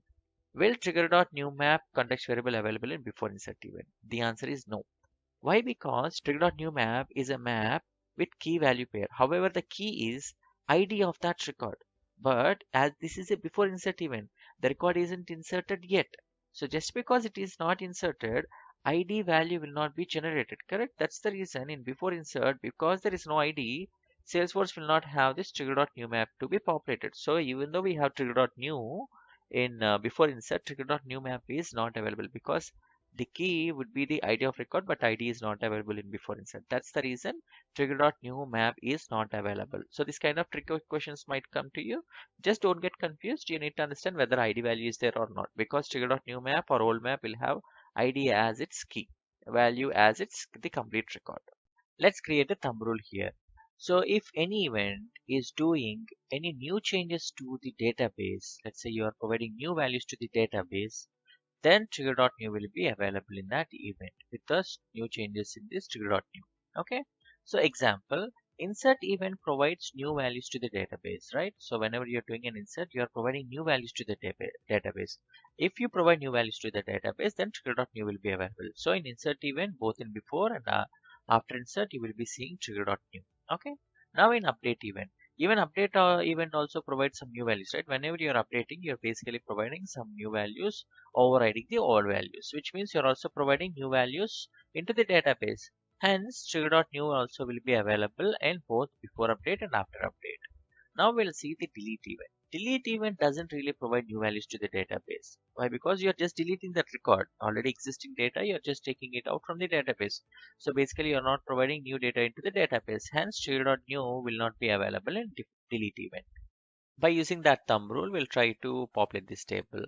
So we have four of these context variables. We'll see whether these context variables are available in all of our 7 events. Okay, first we'll see before insert and trigger new. Trigger new is available in before insert or not. As we have mentioned before, whenever you are providing new values to the database in that event, so then obviously trigger.new will be available in that event. So in before insert, basically you're doing an insert operation. Whenever you're doing an insert operation, you're providing new values. Hence, trigger.new is available in before insert. Now we'll talk about trigger.new map. So trigger.new map also will be having the new values. However, trigger.new map is basically having key ID value of Salesforce, key as ID value of Salesforce. So Salesforce IDs will not be generated before the insert of the operation. As this is before insert, Salesforce ID is not generated, hence new map will not have the key value as Salesforce ID. Hence, new map will not be generated in before insert. Hence, this is not available. Now trigger dot old or old map. So if there is any existing value of that particular record, only then trigger dot old or old map is available. So in before insert will not have any of the existing values. Hence old and old map is not at all available in before insert. I hope this is clear for you. Now we'll talk about after insert. Even after insert is also something like you're inserting the record. After the insert, anyhow, you would be having the new values.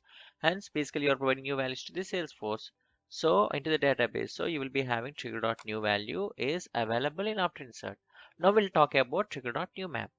The difference between before insert and after insert here is it is after the insert, which means once you're inserting a record into the system, Salesforce ID is generated. As Salesforce ID is generated, trigger.new map will also be generated. Why? Because Salesforce IDs are being added as key value, key in new map, value as Salesforce record. Hence, trigger.new map is available in after insert. Same like before insert, trigger.old or old map will not be available because there is no existing values in the insert operation. So after insert, trigger.old is not available. So trigger.old and trigger.old map is not available in after insert operation. Now we'll talk about before update operation. So as I have mentioned in the thumb rule, if you are providing new values, then trigger.new will be available, correct? So when you are doing an update, basically you're overriding the previous value and providing the new value, right? So let's say I change the name from Srikanth to Salesforce, then new value is Salesforce. So trigger.new would hold Salesforce value, trigger.old would hold Srikanth value. Hence trigger.new is available as Salesforce IDs are already there. So trigger.new map also will be available for that record. And old is available because the previous values will be stored in old list. Old map is basically a map of the old values. So old map will also be available in before update. So this is very much same with after update because after update also you will be having new values and old values too. Hence trigger.new, new map, old and old map is available in after update operation. All these four context variables are available in both before update and after update. Now we'll talk about before delete. So before delete, so as I have mentioned in the thumb rule, if you are providing new values to the database, only then trigger.new is available. However, before delete, basically you're doing a delete operation. When you're doing a delete operation, you're not actually giving some values or new values to the database. Hence, trigger.new will not be available. So before delete and before delete trigger.new is not available. So in the same way trigger.new map is also not available. Why? Because it's basically if there is no new values, there is no point of having either new or new map. Now we'll talk about old. So as you're deleting the existing data, so the existing data will be stored in old and old map. Hence you will be having trigger.old and you also will be having trigger.old map. Now we'll talk about after delete. So in after delete, it's very much same like before delete only. So in before delete, you're not having the new values, right? In the same way, after or delete also will not have new values. You're actually deleting the existing data. Hence, before delete and after delete will share same kind of visibility on this context variable. So there is no new or new map in before or after delete. We'll have trigger.old and old map in before delete and after delete. Now we'll talk about after undelete. After undelete is something new, a kind of event here. So basically you are undeleting or like you are taking some data from recycle bin. So as you are taking that new data from recycle bin and then putting into database, that would be added as a new data into Salesforce. Hence, as that is considered as a new record, trigger.new and trigger.new map will be available in after undelete event. However, you are not actually having any existing data into that. So hence trigger.old or old map is not available in after undelete. So this is the complete chart. So people who wanted, you can take the screenshot of it so that it can be used for your future reference. I hope this chart would be useful for some of you. And let's move on to the next section. Let's close this session with final quiz. Okay, so we'll see the questions. If a opportunity gets inserted and don't fill the close date, then pre-populate it with the current date plus 90 days. Which trigger event you would use? So as you have seen, this is an insert operation that user is doing, right? So whenever opportunity is inserted, if they don't provide the close date, then pre-populate it with the current date plus 90 days. So as you know the thumb rule to decide whether it is before insert or after insert, you need to decide whether you are doing a pre-population or validation of the record. If you are doing either pre-population or the validation of that record, then you should be using before insert, not after insert, as this is insert operation. So we need to either choose before insert and after insert. By thumb rule, we have decided it is before insert. So the answer would be before insert. Next question.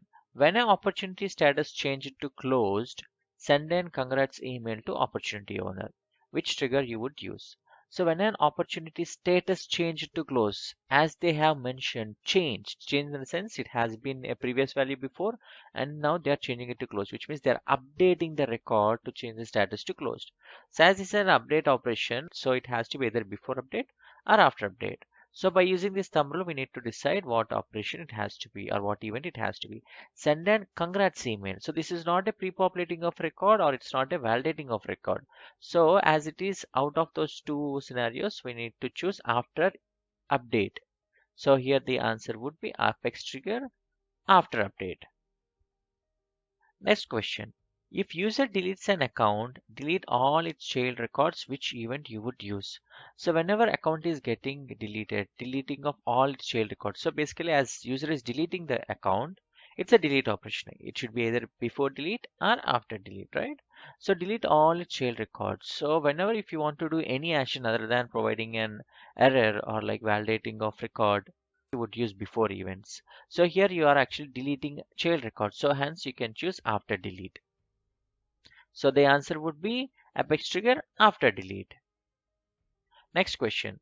In account record, annual revenue value should never be empty. How do you choose it? Which events you would use? As it has said, which events? Okay, so which means it can be a multiple answer too. So annual revenue is a field on account record. So it should never be empty. Basically, you should be validating the record, saying that if our annual revenue value is not entered, then you should be providing an error. So when you would be giving the value, it's like whenever you're inserting a record or updating a record. So if you are doing a validations, then obviously it has to be before events. Hence the answer would be when before the insert you need to write a logic to validate the record, and before the update you need to write a logic to validate that record. So the answer would be before insert and before update. Most of the time, as I have mentioned earlier, whenever a scenario comes, it might be a single event you need to select or you might need to select a combination of events. Next question is, in account record, when annual revenue is greater than 1 million, I guess, this should send an email to account owner, which event you should be using. So whenever annual event is greater than 1 million. So when this annual revenue can be given, whenever account record is created, they can provide annual value. Whenever they are updating the record, they can provide the annual revenue value. So it has to be both insert and update operation. However, we need to decide whether it has to be before or after. So you're neither validating the record nor you're pre-populating an existing field in that same record. Hence, it has to be after event based on our thumb rule. So it has to be after insert and after update events. Next question is, which of them are context variables in using trigger? So try this one. So tell me what are the context variables in using trigger. So the answer is after undelete, before update, and after update. There is no before undelete operation at all. Hint would be 4A, 3B. 4 after, 3 before. So there is no before undelete. Next question is, how many triggers can we write on a single object? 1, 2, 10, many. The answer is many. You can write multiple triggers on single object, but recommended is 1. Salesforce allows you to write multiple triggers on a single object, but the recommended number of triggers on a single object is 1. Can we call external system from trigger? Answer yes or no. The answer is yes. If you want to do an integration with external system or if you want to do a call out from this system, you can actually do it from trigger. Triggers are synchronous, call out has to be done asynchronously. Whenever if you want your code or call out has to happen asynchronously, put your call out code in a future method and call that future method from your trigger. So this is how you would do. Can we call a batch class or a tuple class from trigger? Of course, yes. It's same like the previous scenario. Triggers are synchronous, batch classes and tuple classes will run asynchronously. So that should be fine. Trigger will do that job and batch classes and tuple classes will do its job in a separate thread. So from trigger, you can call feature methods, batch classes and tuple classes also. So Trigger.new is available in which events? So before insert, before delete, after delete. So based on our previous chart, I think you people can answer it. The answer is before insert and after insert. Because before delete and after delete, we are not having the new data provided into the database. As per the thumb rule, if you are providing only the new data to the database, then Trigger.new will be available. Hence, it's only before insert and after insert. Trigger.old is available in which events? I think you can guess it, right? It's the opposite way. So it's before delete and after delete. Because before insert and after insert, there is no existing values. If you provide new values, that will be stored in Trigger.new. If there is any existing values, then it will be stored in Trigger.old or old map respectively. And that's the wrap up. If you have any questions, comment down below. Practice, practice, practice, and bye.